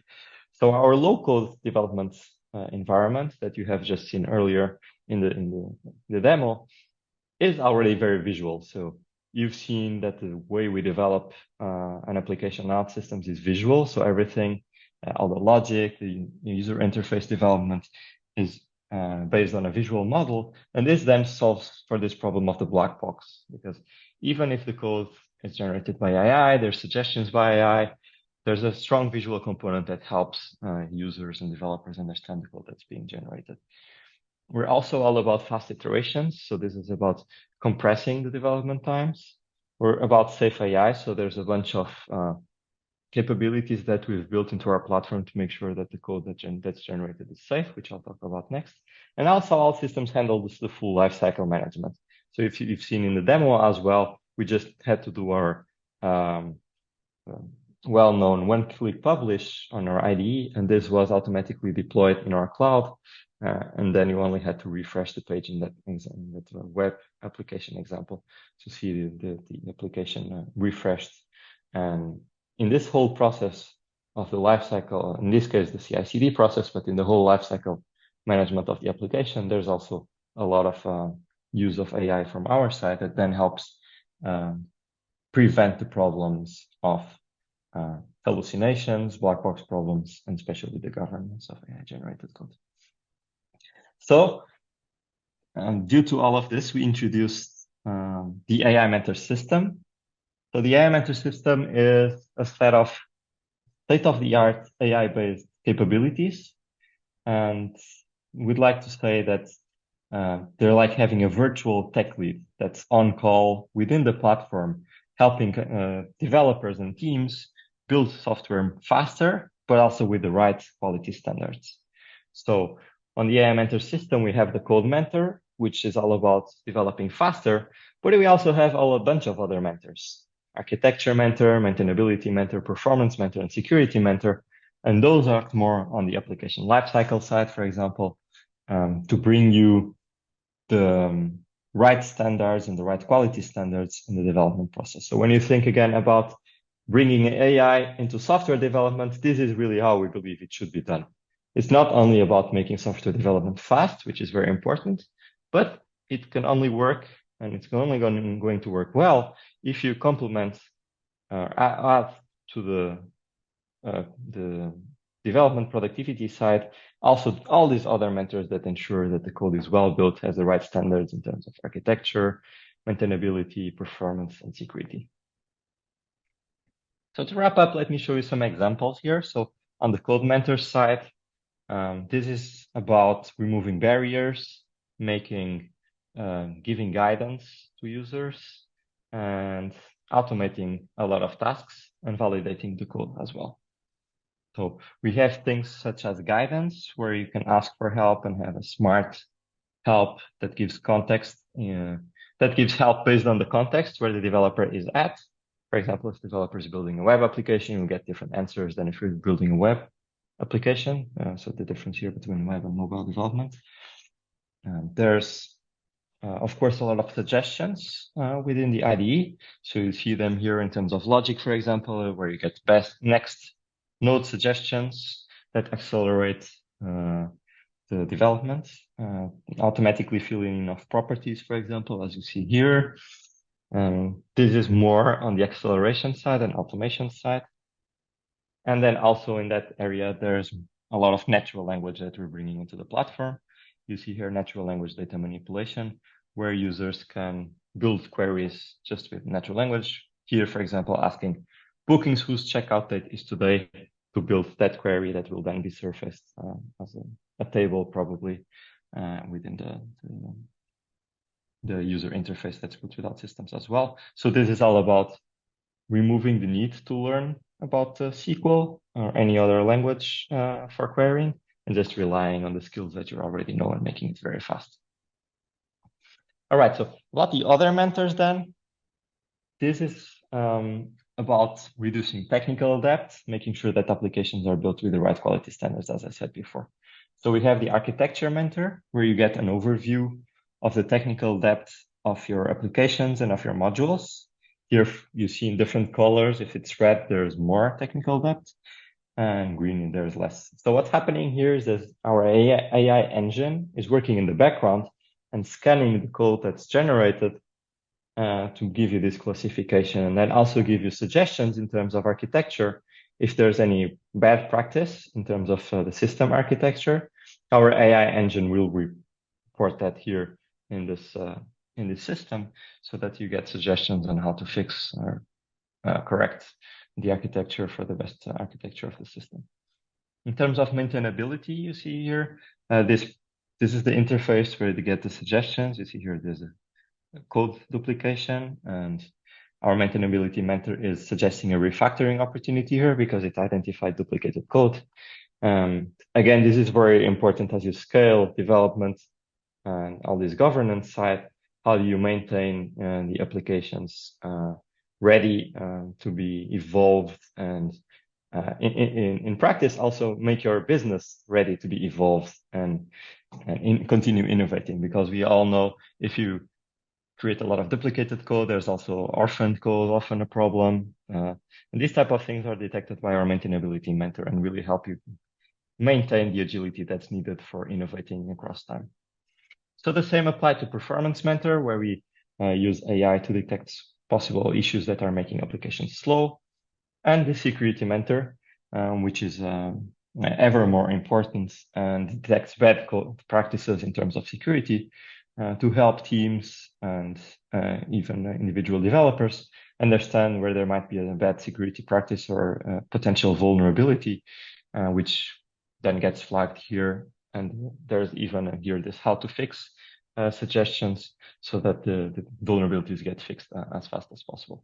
So this is really it about in terms of AI mentor system at OutSystems, and we're working on all those, on the whole system actually, and on AI across the whole local development platform in order to bring power of AI into software development to all our customers for the future as well.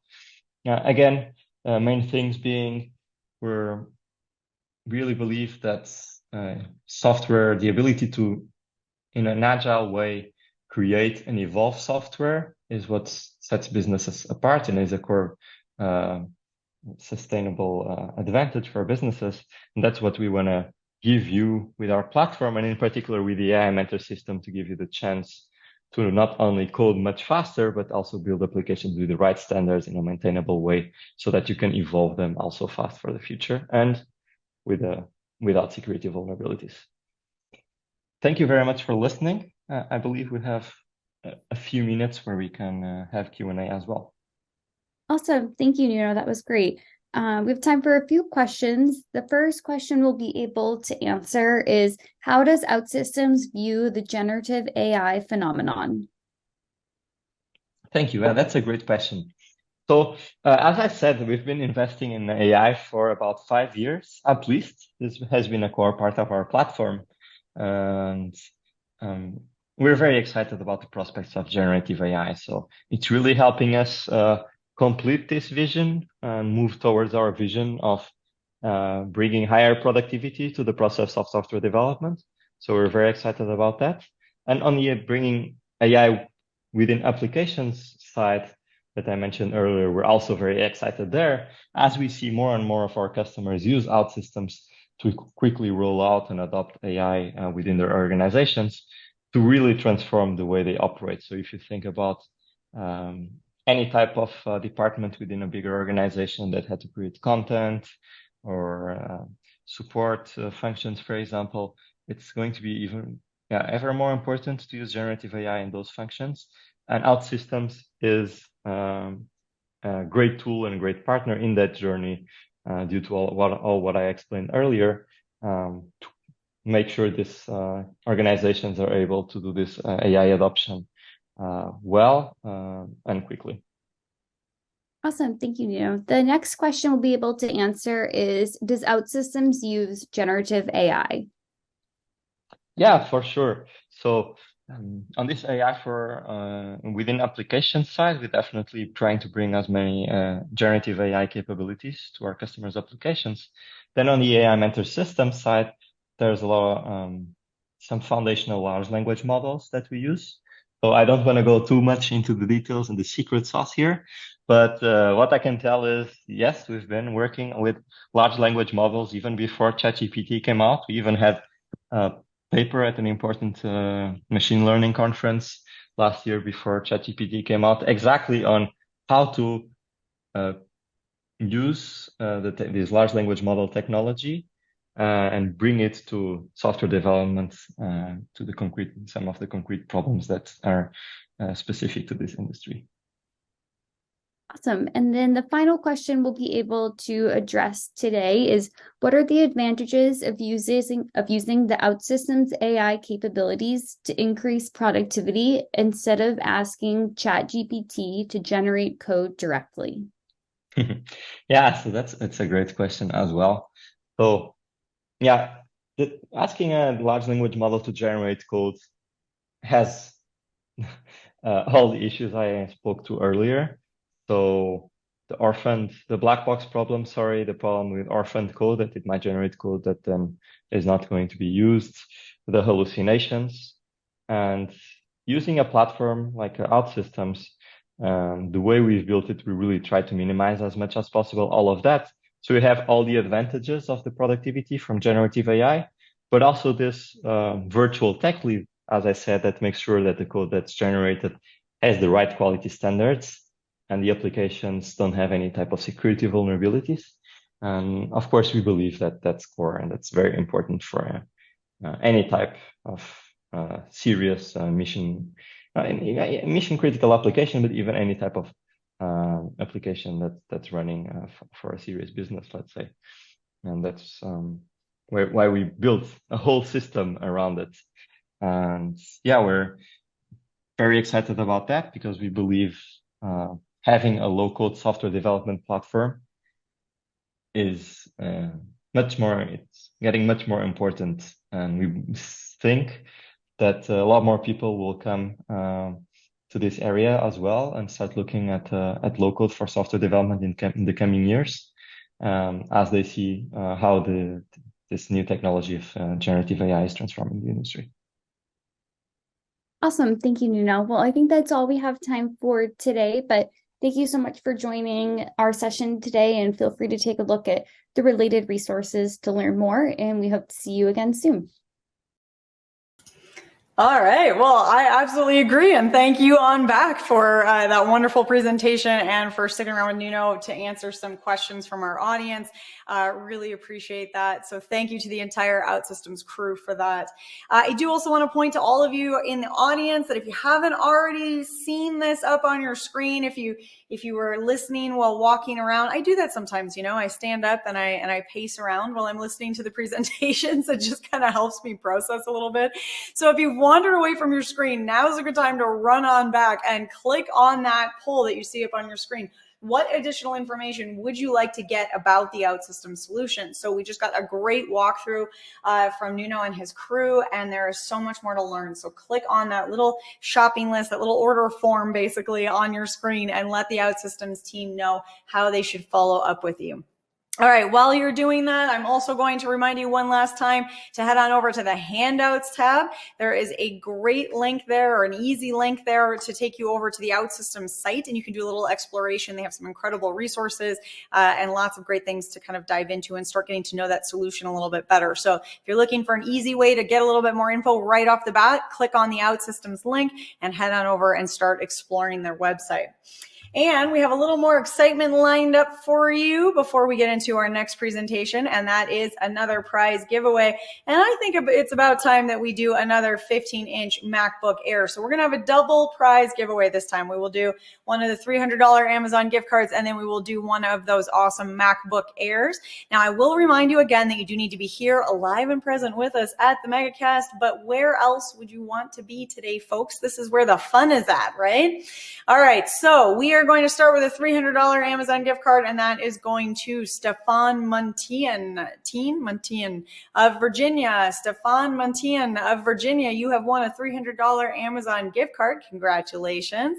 Now we have a 15-inch MacBook Air going to Shu Zhao of Massachusetts. Shu Zhao of Massachusetts, you have won a 15-inch MacBook Air. Congrats to both our winners and to all the previous winners, and there's some future winners out there still left, so stay tuned for that. And I'll remind you again to keep those questions coming in, because we have that best question gift card from each session. So even if we don't get to you in a live Q&A, you will still get entered to win that just by asking those questions. All right, well, we are going to keep things. Donna says no snow in the forecast for Texas, Arkansas. I am literally watching a mid blizzard. It's full blizzard here, folks. Like, we're not talking like little annoying early fall dusting. It is full blizzard, nonstop snow outside my window. I have feelings about it. I have some feelings about it. All right, well, we'll go on to happier things, since the weather's not making me happy today. How about we get into our next presentation, and then we'll talk about life in Canada a little bit more. All right, my friends. Well, we've got another great presentation lined up for you all. As you can see, I am so excited to introduce you all to Ja Marshall, Senior Technical Product Marketing Manager at ReliaQuest. Ja, thank you so much for being here with us today. Now, I know you've got some great info lined up for all of us, and we want to leave some time to get into questions at the end. Now, my fellow moderator, Scott, is all geared up and ready to join you for some Q&A. So I will step back and hand things on over to you. Take it away, Ja. Okay. Thanks for the introduction. Hello, everyone. My name is Ja Marshall. I am a Senior Technical Product Marketing Manager at ReliaQuest, a cybersecurity company. I've been with the company over a little 6 years now. I started here as a cybersecurity analyst, and I moved to do some threat hunting, threat detection. Then I became a SIEM and an EDR engineer before moving over to the product side of the organization. And during that time, I've seen tons of essential technologies come to the market to help with either a data storage problem, a data protection problem, email threats, ransomware, right? You name it. But one constant problem I've noticed, and us at ReliQuest have noticed as well, is organizations invest in all these great technologies, but they still struggle when it comes to securing their organization. That is because it's very difficult trying to tie all these technologies together to work for your benefit. This is why our recommendation is to invest in a technology that unifies all of your current investments together so you can get higher ROI out of what you already have and effectively secure your organization. So let me show you kind of how this works, right? So this is the current state for most organizations out there. You have all your great technologies, right? You have your firewalls, you have your email, you have your EDR, your SIEMs, right? All these different things. And they're sending you alerts to your security team, but it's only based off of what that technology can see. So for example, an email technology can tell you about an email threat, but it likely won't tell you if one of your users downloaded a malicious attachment and now the company has ransomware and it's spreading throughout all of your network, right? That will likely be your AV or your EDR. The problem with that is you have to manually log into your AV or your EDR to correlate that data to that email attack. I mean, you technically could send both those technologies logs to a SIEM, right? But what happens when you want to respond to that threat now, right? You have to go back to that email security solution to delete that email, right? You got to go to the EDR to isolate a host, maybe delete that file, or maybe you even want to set up some sort of firewall policy to make sure this doesn't happen again. So now you got to go over to your firewall, manually do that, at your firewall is what we call here swivel chair cybersecurity, right? Because you're constantly going back and forth, and that can be very overwhelming. So, and I didn't even mention, talking about other technologies that may not be tied to your SIEM, like, your cloud platforms or maybe your EDR provider, who really, the MDR only really sees what's happening in their technology. What this leads to is limited visibility in your network because you can't see everything in one screen. And then it also means that your investigations are pretty fragmented because you have to manually piece things together, but you don't know how far an attack has spread, right? And then this is typically a manual and tedious process, which ends up leaving the security team stretched thin. This is why, my recommendation for 2024 to companies is to invest in something that can tie all of these things together. And this is how it should look, right? So here, right, you have the same great technologies, right? So again, we see our email here, we see our SIEM, right? We have our cloud, our firewalls, DNS, etc. And they would basically just plug into this security operations platform via a bidirectional API. So the bidirectional API allows you to basically just pull data from across all of these technologies and then correlate them for better threat detection, right? It also helps with enrichment by adding context to the investigation. So now, right, since it's bidirectional, it can also pull data, right, and push actions to these technologies as well. What this means is I can block a malicious domain in my firewall or my proxy from that security operations platform. I can also do things like delete an email, right? Isolate a host, ban a hash, right? Using those technologies I already have, but from the same screen I'm doing my current investigation on. So this allows for extended detection and response, or XDR, right? Which is important when you have various technologies like, some data in the cloud, some on-prem, maybe you have a hybrid environment, right? And you need to unify all these things together. So it should also maintain a library of automated playbooks, like I mentioned before. So think of, hey, block an IP, ban a hash, etc. Run a scan, isolate a domain, right? That basically should be on demand for the security team to use. And then lastly, it should also include AI to augment the investigation and then assist with the human analysts that are utilizing that. So a platform like this or a solution like this does exist, right? It's our Gray Matter security operations platform.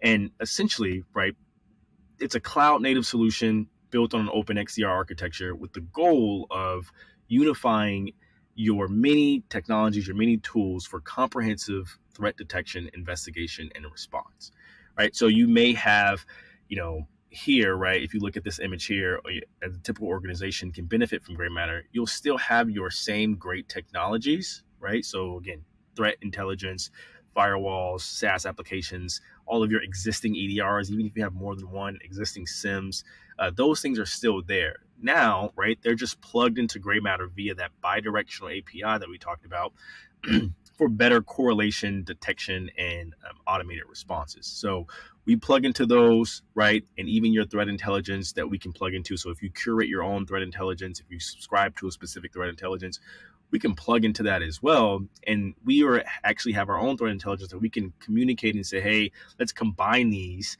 so you have the maximum amount of intelligence. So now you log into Gray Matter, right? And you can see across all your technologies with the ability to orchestrate as needed.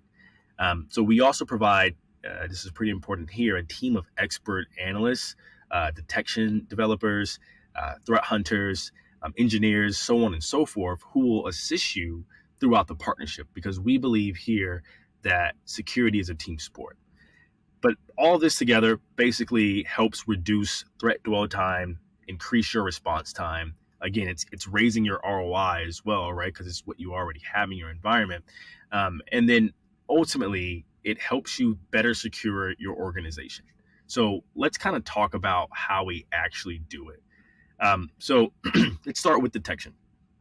We apply curated threat detections as code. So what that means is basically we can deploy large quantities of threat detections at the push of a button, right? So this is great for, let's say you have a current technology for years and you're ready to move to a new technologies in 2024, right? We have the ability to get the same amount of coverage you had in your previous, let's say, SIEM or EDR, that you had in that one for your new one that you're moving to in the span of hours instead of, months, building it out all manually. So we also use machine learning to help with this correlation, right? Deduplication, and also just general new threats. And then every one of our threat detections are configurable, right? So we configure it to your environment. We want to make sure that it's not just some out-of-the-box detection that can work for anyone, when really it needs to be tuned specifically to your environment and how your team operates. Now, when the detection triggers, right, it's time to start investigating it. So with Gray Matter, we have the ability to pull data, again, from all over the place, right, all of your different technologies, and put them all together in one specific analysis for comprehensive. So that's what we call data stitching, right? This allows us to say, hey, that email that we saw earlier, right, that had that particular email threat for phishing, we can see what's happening there. And then we can also see what's happening on your EDR to say, yeah, there was a file that was downloaded. Right now, it's moving over from one host to the other. We have the ability to pull that together. And then additionally, we can say, hey, I can also see what's happening in your firewall, that some link was actually clicked, right? Your proxy says that the same user that was saw in the email threat alert, it's actually going out to this malicious website. So being able to pull that together and then enrich that with threat intel to say, hey, yes, this particular hash value that was downloaded is actually malicious, right? This particular URL that we saw this particular user go in and reach out to it is actually malicious. It's on one of our phishing threat intelligence lists, right? We have all of that available in the platform, but it automatically enriches the investigation so you can see everything in that one screen. And then last but not least, right, we apply AI to help augment this particular investigation. So what we do there is we use AI for a couple of different things.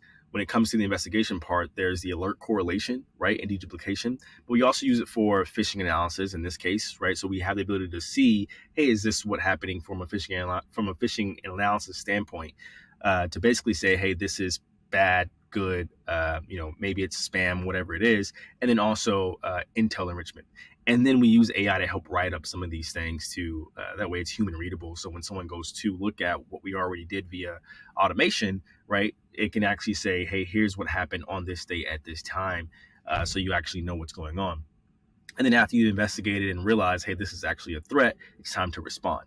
So what you'll see here on the screen is various different response actions or playbooks that we curate, right, through a library where you can pick and choose, hey, based off of this particular threat, I want to isolate this host using my EDR, or maybe I want to delete this email using my secure email gateway, or maybe I want to do something else like initiate a vulnerability scan using my vulnerability tool, right? We have the ability to do that again because we plug into all of your technologies.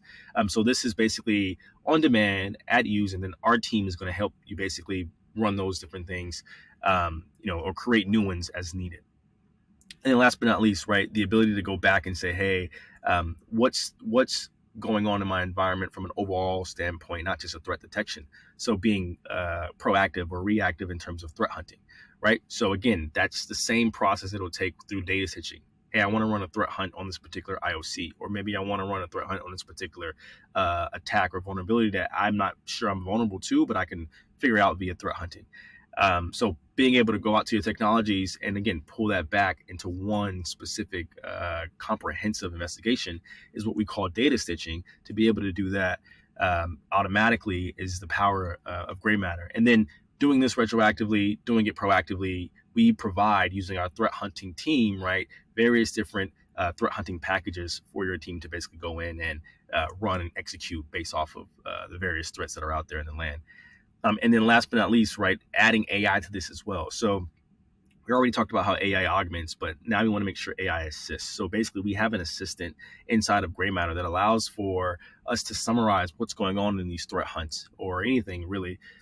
So it provides us general summarizations, recommendations, answers to certain questions, right? You can pull up the chat and say, hey, what is this going on in my environment, right? It'll tell you about what they see, what it notices, or hey, explain to me about Bex, or explain to me what this particular attack actually means, right? Am I susceptible, etc. AI will be able to provide those information for you, and then also any sort of recommendation summarization outside of interacting with your data as well.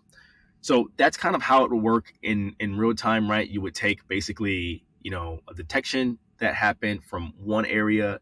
We would pull and correlate that to other areas in your environment, make sure it's comprehensive, and then give you the ability to go back and to respond against it. And if you need to, there's multiple different threat hunt packages at your disposal.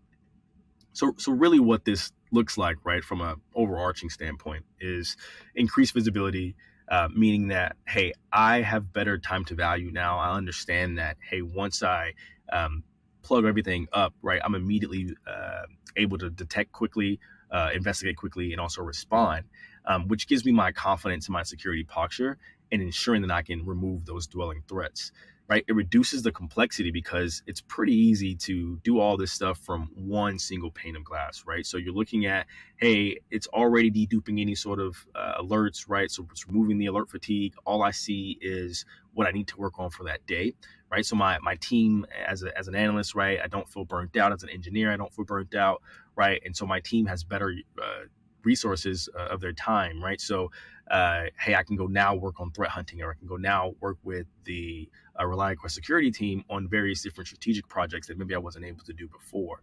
And then last but not least, right, there is the manage of the risk, right? So as you can kind of already see, right, we are given the potential risk that to the organization, we are decreasing that, right? Because we are understanding, hey, we can manage this risk profile to ensure that we're quicker to the detection and also quicker to the response.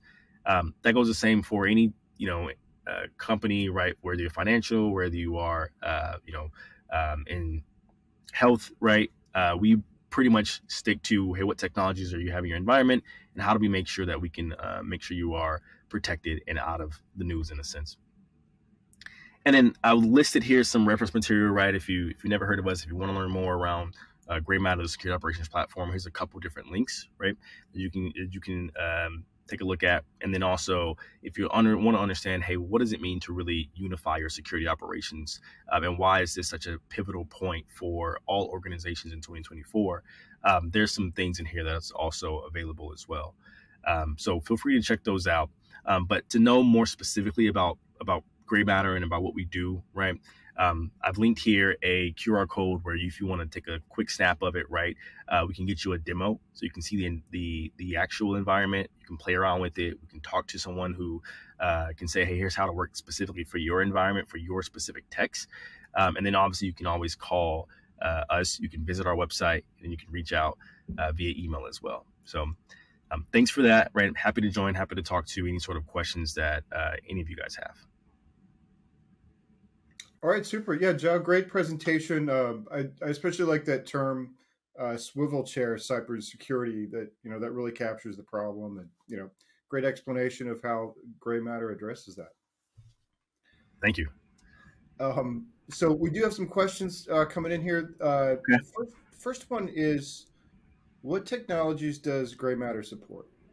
Oh, okay. Yeah, so gray matter supports a tons of technologies. I've actually listed the link on this particular PowerPoint of where there are technologies, all of the different technologies on there. So if you go to ReliQuest.com/integrations, you'll see all of our technologies. But think about it like this, right? We have a ton of SIEM technologies that we support, right? And that means if you are SIEM on-prem, if you are SIEM in the cloud, right? Whether you are a hybrid environment, you have multi-SIM. We also support EDRs, right? Think of your big EDRs out there. You think of your CrowdStrikes of the world, Microsoft as well.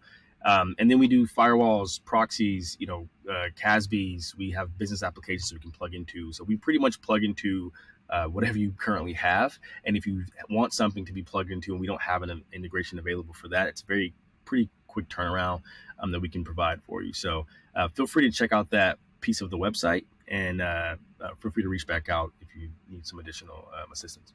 Okay. Yeah, and that URL again for the integrations was? Yep. So it's www.reliquest.com/integrations. Integrations. All right, super. Another one here, they're asking, how do you help secure cloud and on-prem hybrid environments? Yeah, so we actually, that's one of our main or bigger use cases where we see a lot of customers who have a cloud instance, right, and they have their on-prem, and they don't have those things together. There's various reasons for that, right? Whether it's cost, whether it's not want to rely on one particular vendor, right? It's various different things. The beautiful thing about Gray Matter is that we have the ability to plug directly into that cloud environment or directly into your on-prem environment and let the data stay where it's at, right? So we don't have to, in a sense, pull it all into one SIEM, because we can go out and pull it from your cloud, right? Let's say your AWS or your Azure, right? And also correlate that with what's happening on-prem. So we can pretty much detect or have one detection that can detect what's happening in the cloud and also on-prem as well. And then again, via that bidirectional API, we can go back out and say, okay, now take some actions, what's happening in the cloud, and also take actions, what's happening on-prem as well. So we see a lot of changes in environments where, organizations will want to go from, all on-prem to all cloud, or all cloud to back on-prem, or have a hybrid environment. And we've had much success in that area. Okay. All right, great. Next one here, they're saying, my company's going through an acquisition. How will that work with your product? Yeah, so we see a lot of companies who go through acquisitions. It's very common. What we do for that typically, right? So if you go back to what I said is around detection as code.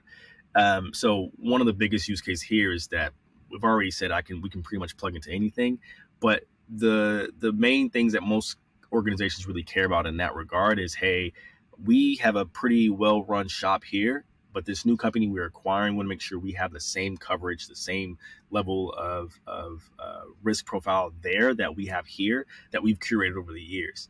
And the beautiful thing about that is we can basically pretty much copy and paste what you have here onto that new acquisition, right? And it could be a whole different sort of tech stack, right? But we have the ability with detection as code and some very others bidirectional APIs to say, hey, if you have, let's just say 200, 300 detection rules looking at these particular things that are for your specific business, we have the ability to push at a button to say, hey, let's take these things and let's move it over to here, right? So it's pretty much a duplicate in the environment that basically increases wherever they were before, your minor attack, risk scenarios, et cetera, that visibility to where you are now. So when it comes to acquisitions, we're basically just, hey, whatever you want to see right now, we can pretty much copy and paste over here, whether that's detections, responses, so on and so forth. Okay. All right. Excellent. Yeah. So you mentioned the demo link there and the QR code, but, just more broadly, if somebody wants to get started with ReliaQuest and gray matter, any tips for making sure that they see sort of the best aspects, when they're trying a demo or anything like that? Yeah. I would say one, if you go to the website, right, take a look at what we're offering, what we're saying there. There's a lot of good video demos there that we link. And then I would say, based off your use case, right, if you're looking to secure the operations altogether, right, that I would just go and start with that, right? Like say, hey, here's where we are today. Here are the things that I'm trying to get done.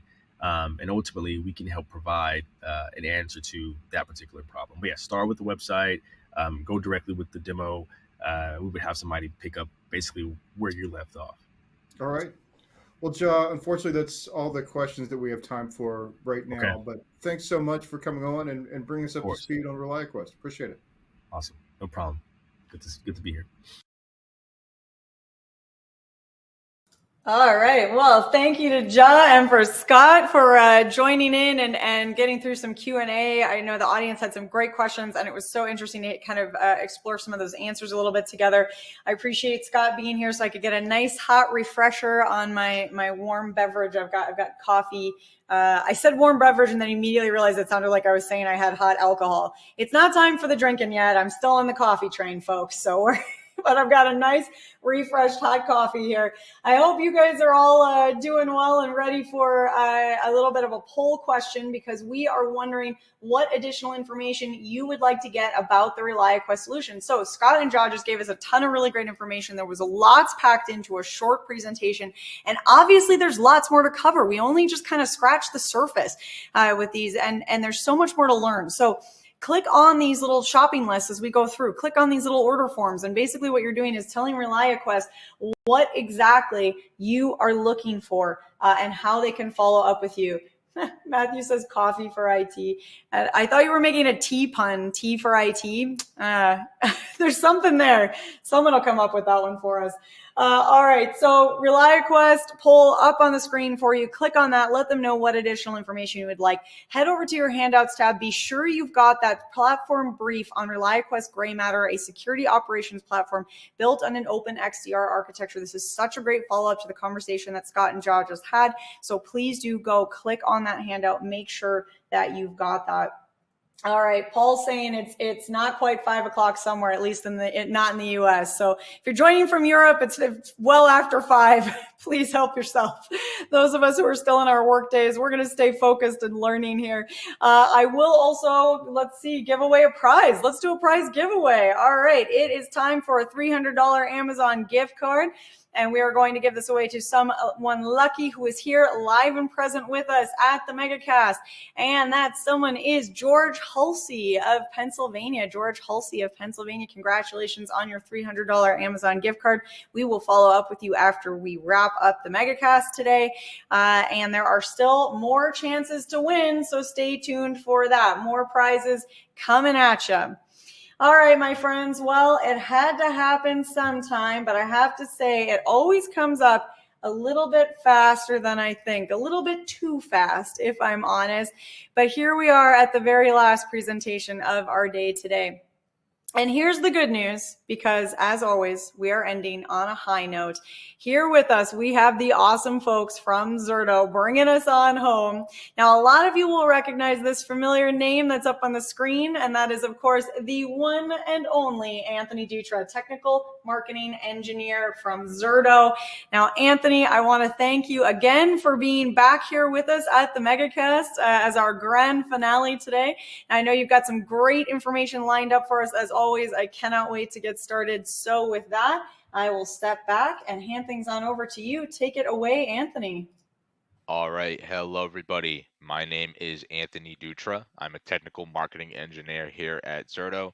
And today I am here to talk about the most expensive cost in the cloud, the data center. Pretty much, if you're looking to manage a cost, one cost that you really want to avoid is ransom from a ransomware attack. And today I'm really here to discuss with you guys how Zerto helps sort of mitigate that cost, some of the new features that come out in Zerto 10, some of the analytics that we have in our platform, as well as just diving into, how it solves this particular problem that we're here to talk about today in general. So let's get started by talking about the high-level challenges, as to, what is causing rising costs within the data center, the cloud, what have you, wherever your applications are running today. The first thing is obviously ransomware itself. By 2031, we're expected to see a $265 billion impact to basically ITs across the world, with ransomware locking up their and then heavily encrypting their virtual machines, their applications, and really infiltrating and holding ransom the IT infrastructure that is required for many businesses to run, and it's a huge cost, right? This downtime to a small to medium business can range on average up to $250,000 an hour. And while these numbers seem, astronomical at their base, what is really, important and kind of scary about these figures themselves is the human element that is being affected by it. So this is $250,000 an hour of lost jobs potentially, of downtime and losing critical customer information and data and whatever costs associated with that.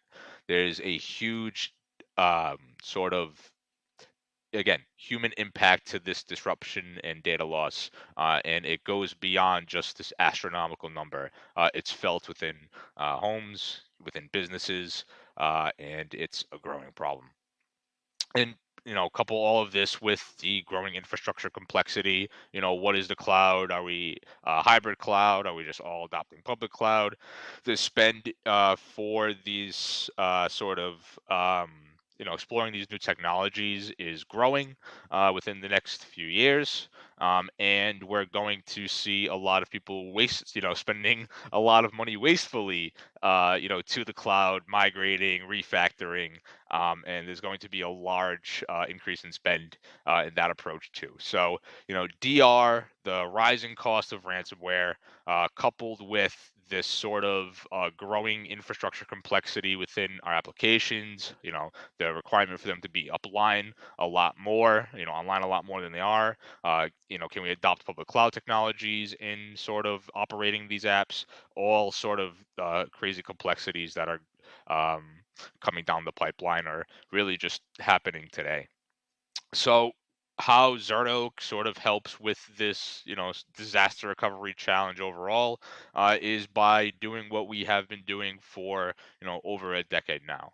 What we've added in our Zerto 10 capabilities is the ability to detect while you are replicating also. So our tried and true CDP platform is now, with some encryption analyzing, being able to detect within that stream, a potential for ransomware ahead of time. And we're now pairing that in order to save you, complete costs throughout your IT infrastructure, a couple more monitoring tools to really give you a full idea of everything from on-premise to the cloud, what your Zerto deployment is protecting, and helping you recover in a much more granular and more cost-effective manner. Because really, that's what Zerto has been doing for quite some time, and that is really from the bottom line of a lot of organizations, coming down to two metrics that impacts that bottom dollar. Where Zerto has, again, as I mentioned before, for over a decade excelled, is the ability to bring down that average cost of downtime to only minutes with a recovery point objective of seconds, and then being able to orchestrate and automate much of that recovery, since we do a lot of that as well, minimize that RTO, or that total time to come back online. So you can see there, Zerto versus a lot of different, more like traditional approaches to protecting your data overall.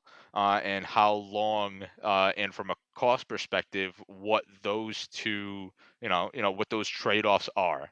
So, with obviously leveraging Zerto, our continuous data protection, which is how we're able to achieve those very low seconds of RPOs and RTOs, is what we have again been doing, tried and true for years now. So for those who really don't know how Zerto works, high level, it is a continuous data protection solution. So we replicate IO data streams within a virtual machine. We're in the cloud also with EC2 instances, Azure VMs, and what we're able to do without generally scheduling or leveraging any snapshots or agents, we take our journal and you tell Zerto whatever VMs instances you want to protect in what's called the virtual protection group. We do an initial sync of of those, VMs or groups of VMs to another site, wherever you choose. And through a journal, we track only the changes that are going through, that replication line. So very granular and scalable and simple in terms of how you are replicating, what makes up your applications. And basically, you're able to do this with only, software required. There is no specific hardware tied to, that Zerto needs to operate. Our journal, our CDP technology is been proprietary and has been software only for decades now. So it really allows for this extensibility into multiple platforms, whether on-premise, a hybrid cloud implementation, or even in the public cloud. And a lot of large organizations have been testing this at scale and saving themselves money in doing so for, again, years now. Great sort of metrics that you see on screen here. United Airlines 8-second RPO of 4,100 VMs, right? Think of the costs associated with even just 5 of those virtual machines, and what would be the cost to United Airlines if something went down and it delayed something else within the process of flights, right? I think we hear that actually a lot in the news today. So these are very good use cases, examples, and real life things that Zerto has stopped and prevented going forward.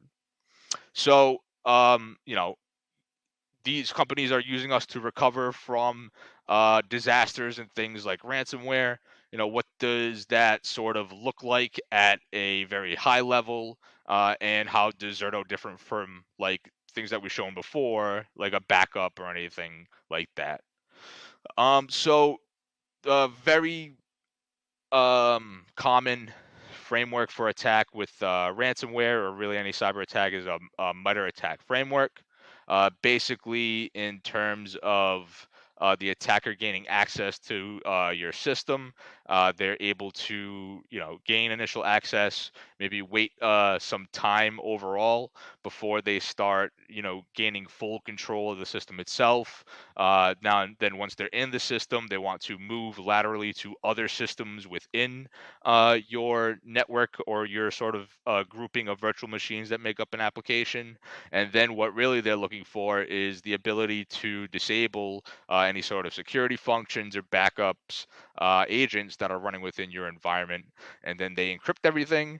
And how do when they did all of this and when do you recover from?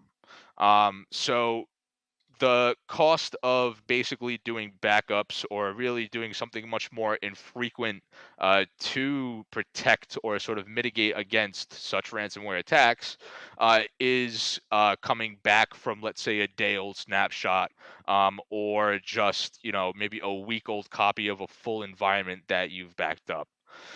This obviously is going to impact a much higher cost because you can't bring your applications back online to a point that is, most desirable to the business, right? This could be customer data loss of a week that is now critical and revenue impacting to today.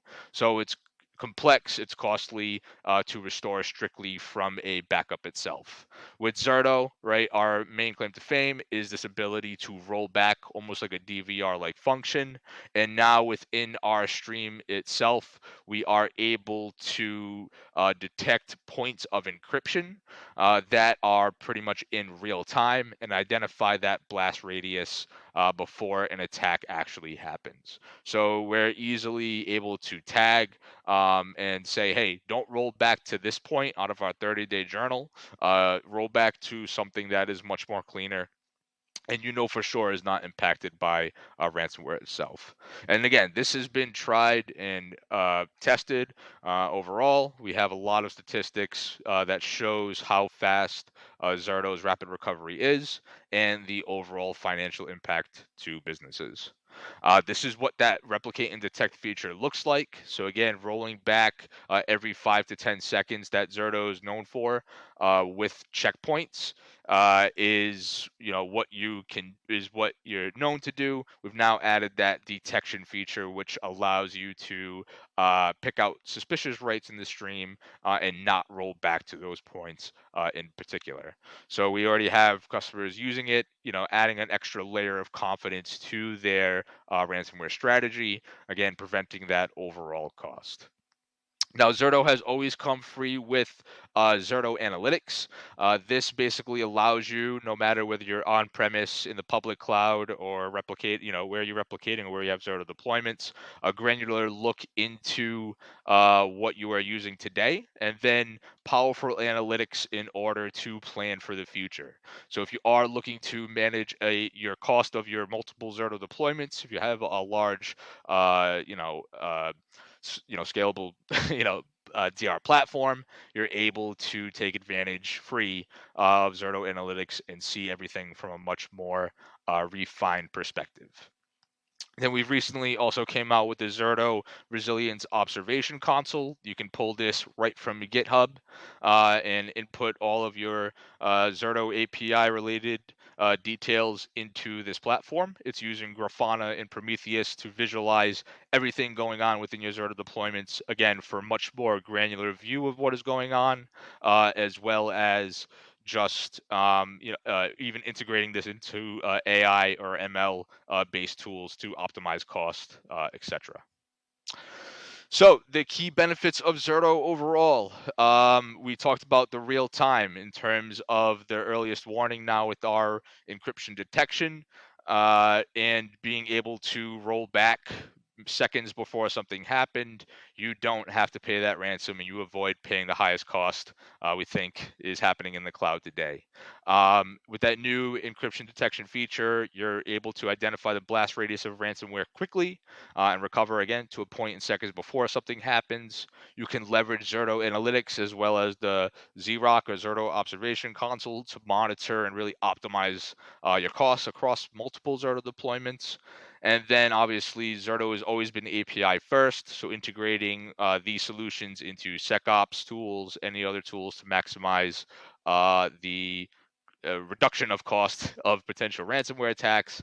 And again, everything that we offer and shown from Zerto Analytics to the ZROC is completely free of charge.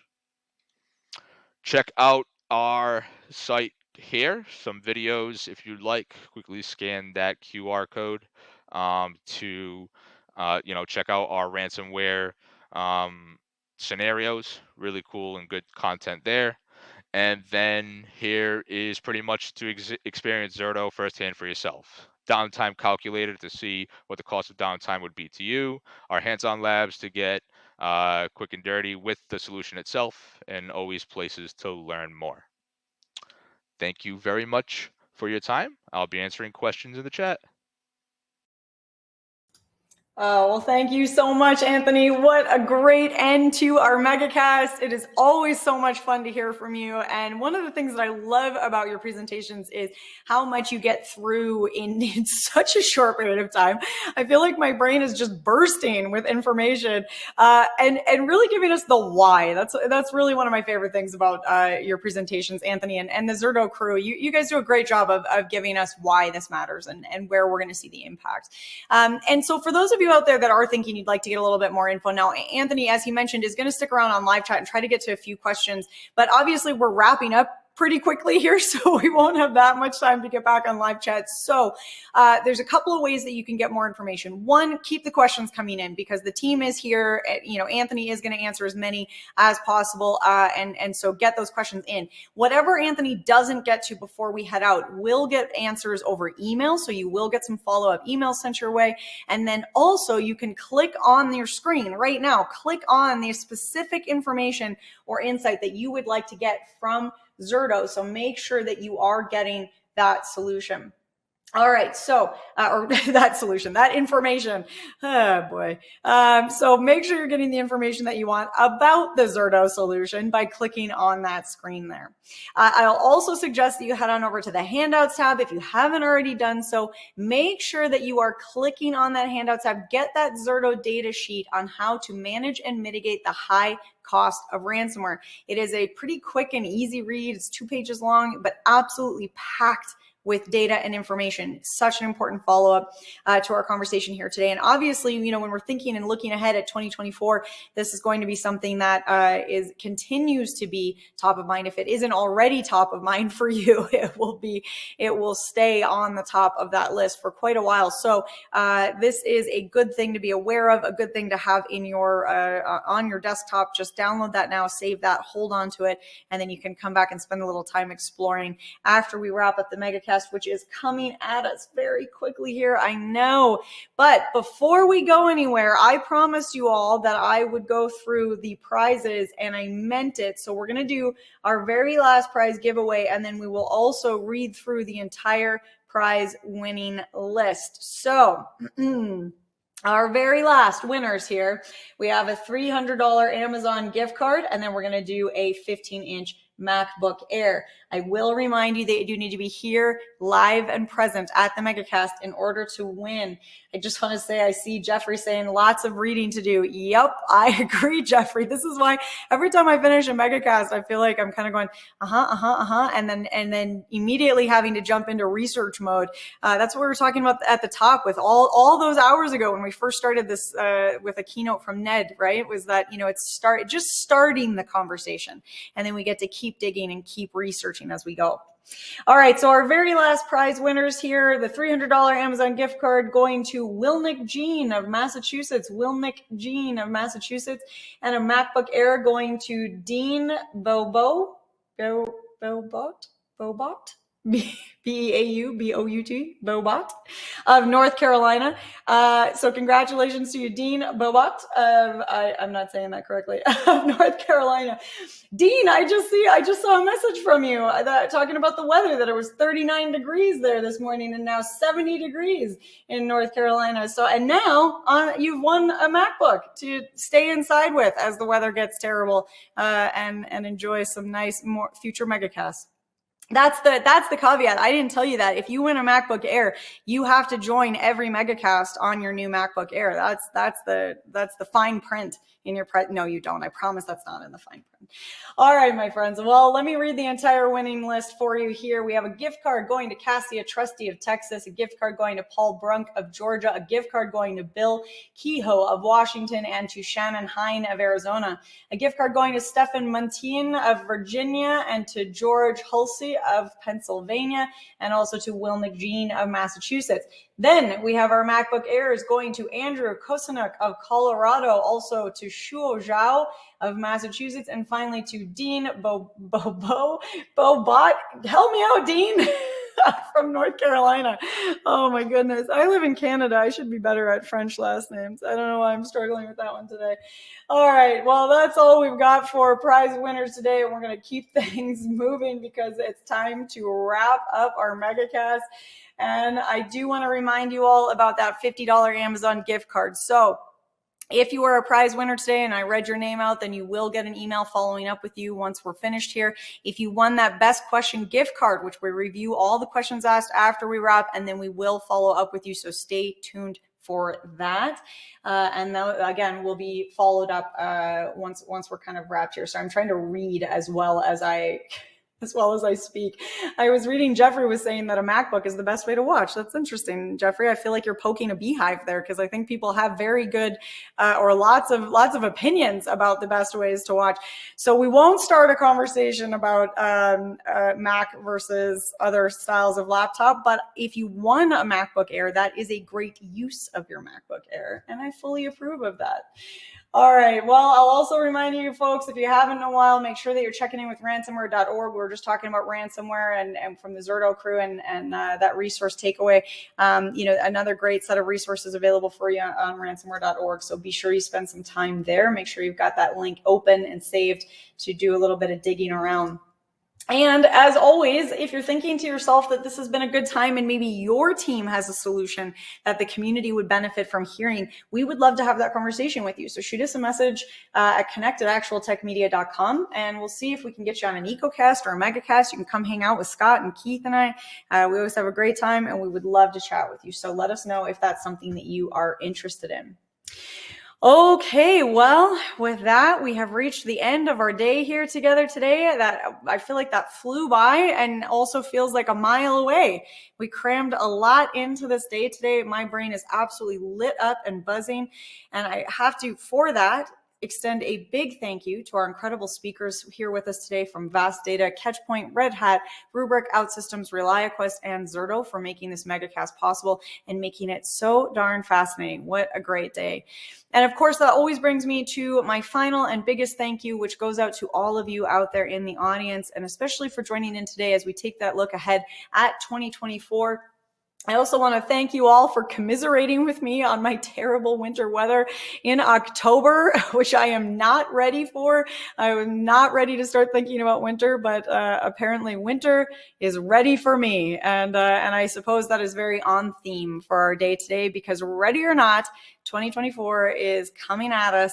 So we better start thinking about all the cool innovations, no pun intended, the ice cool innovations and strategies that can help us supercharge right into that new year. So I hope that maybe all of you are feeling a little more fired up, got some interesting tidbits and tips and ideas, and you're ready to tackle some of those changes or opportunities for improvement that you've got in mind at your organization.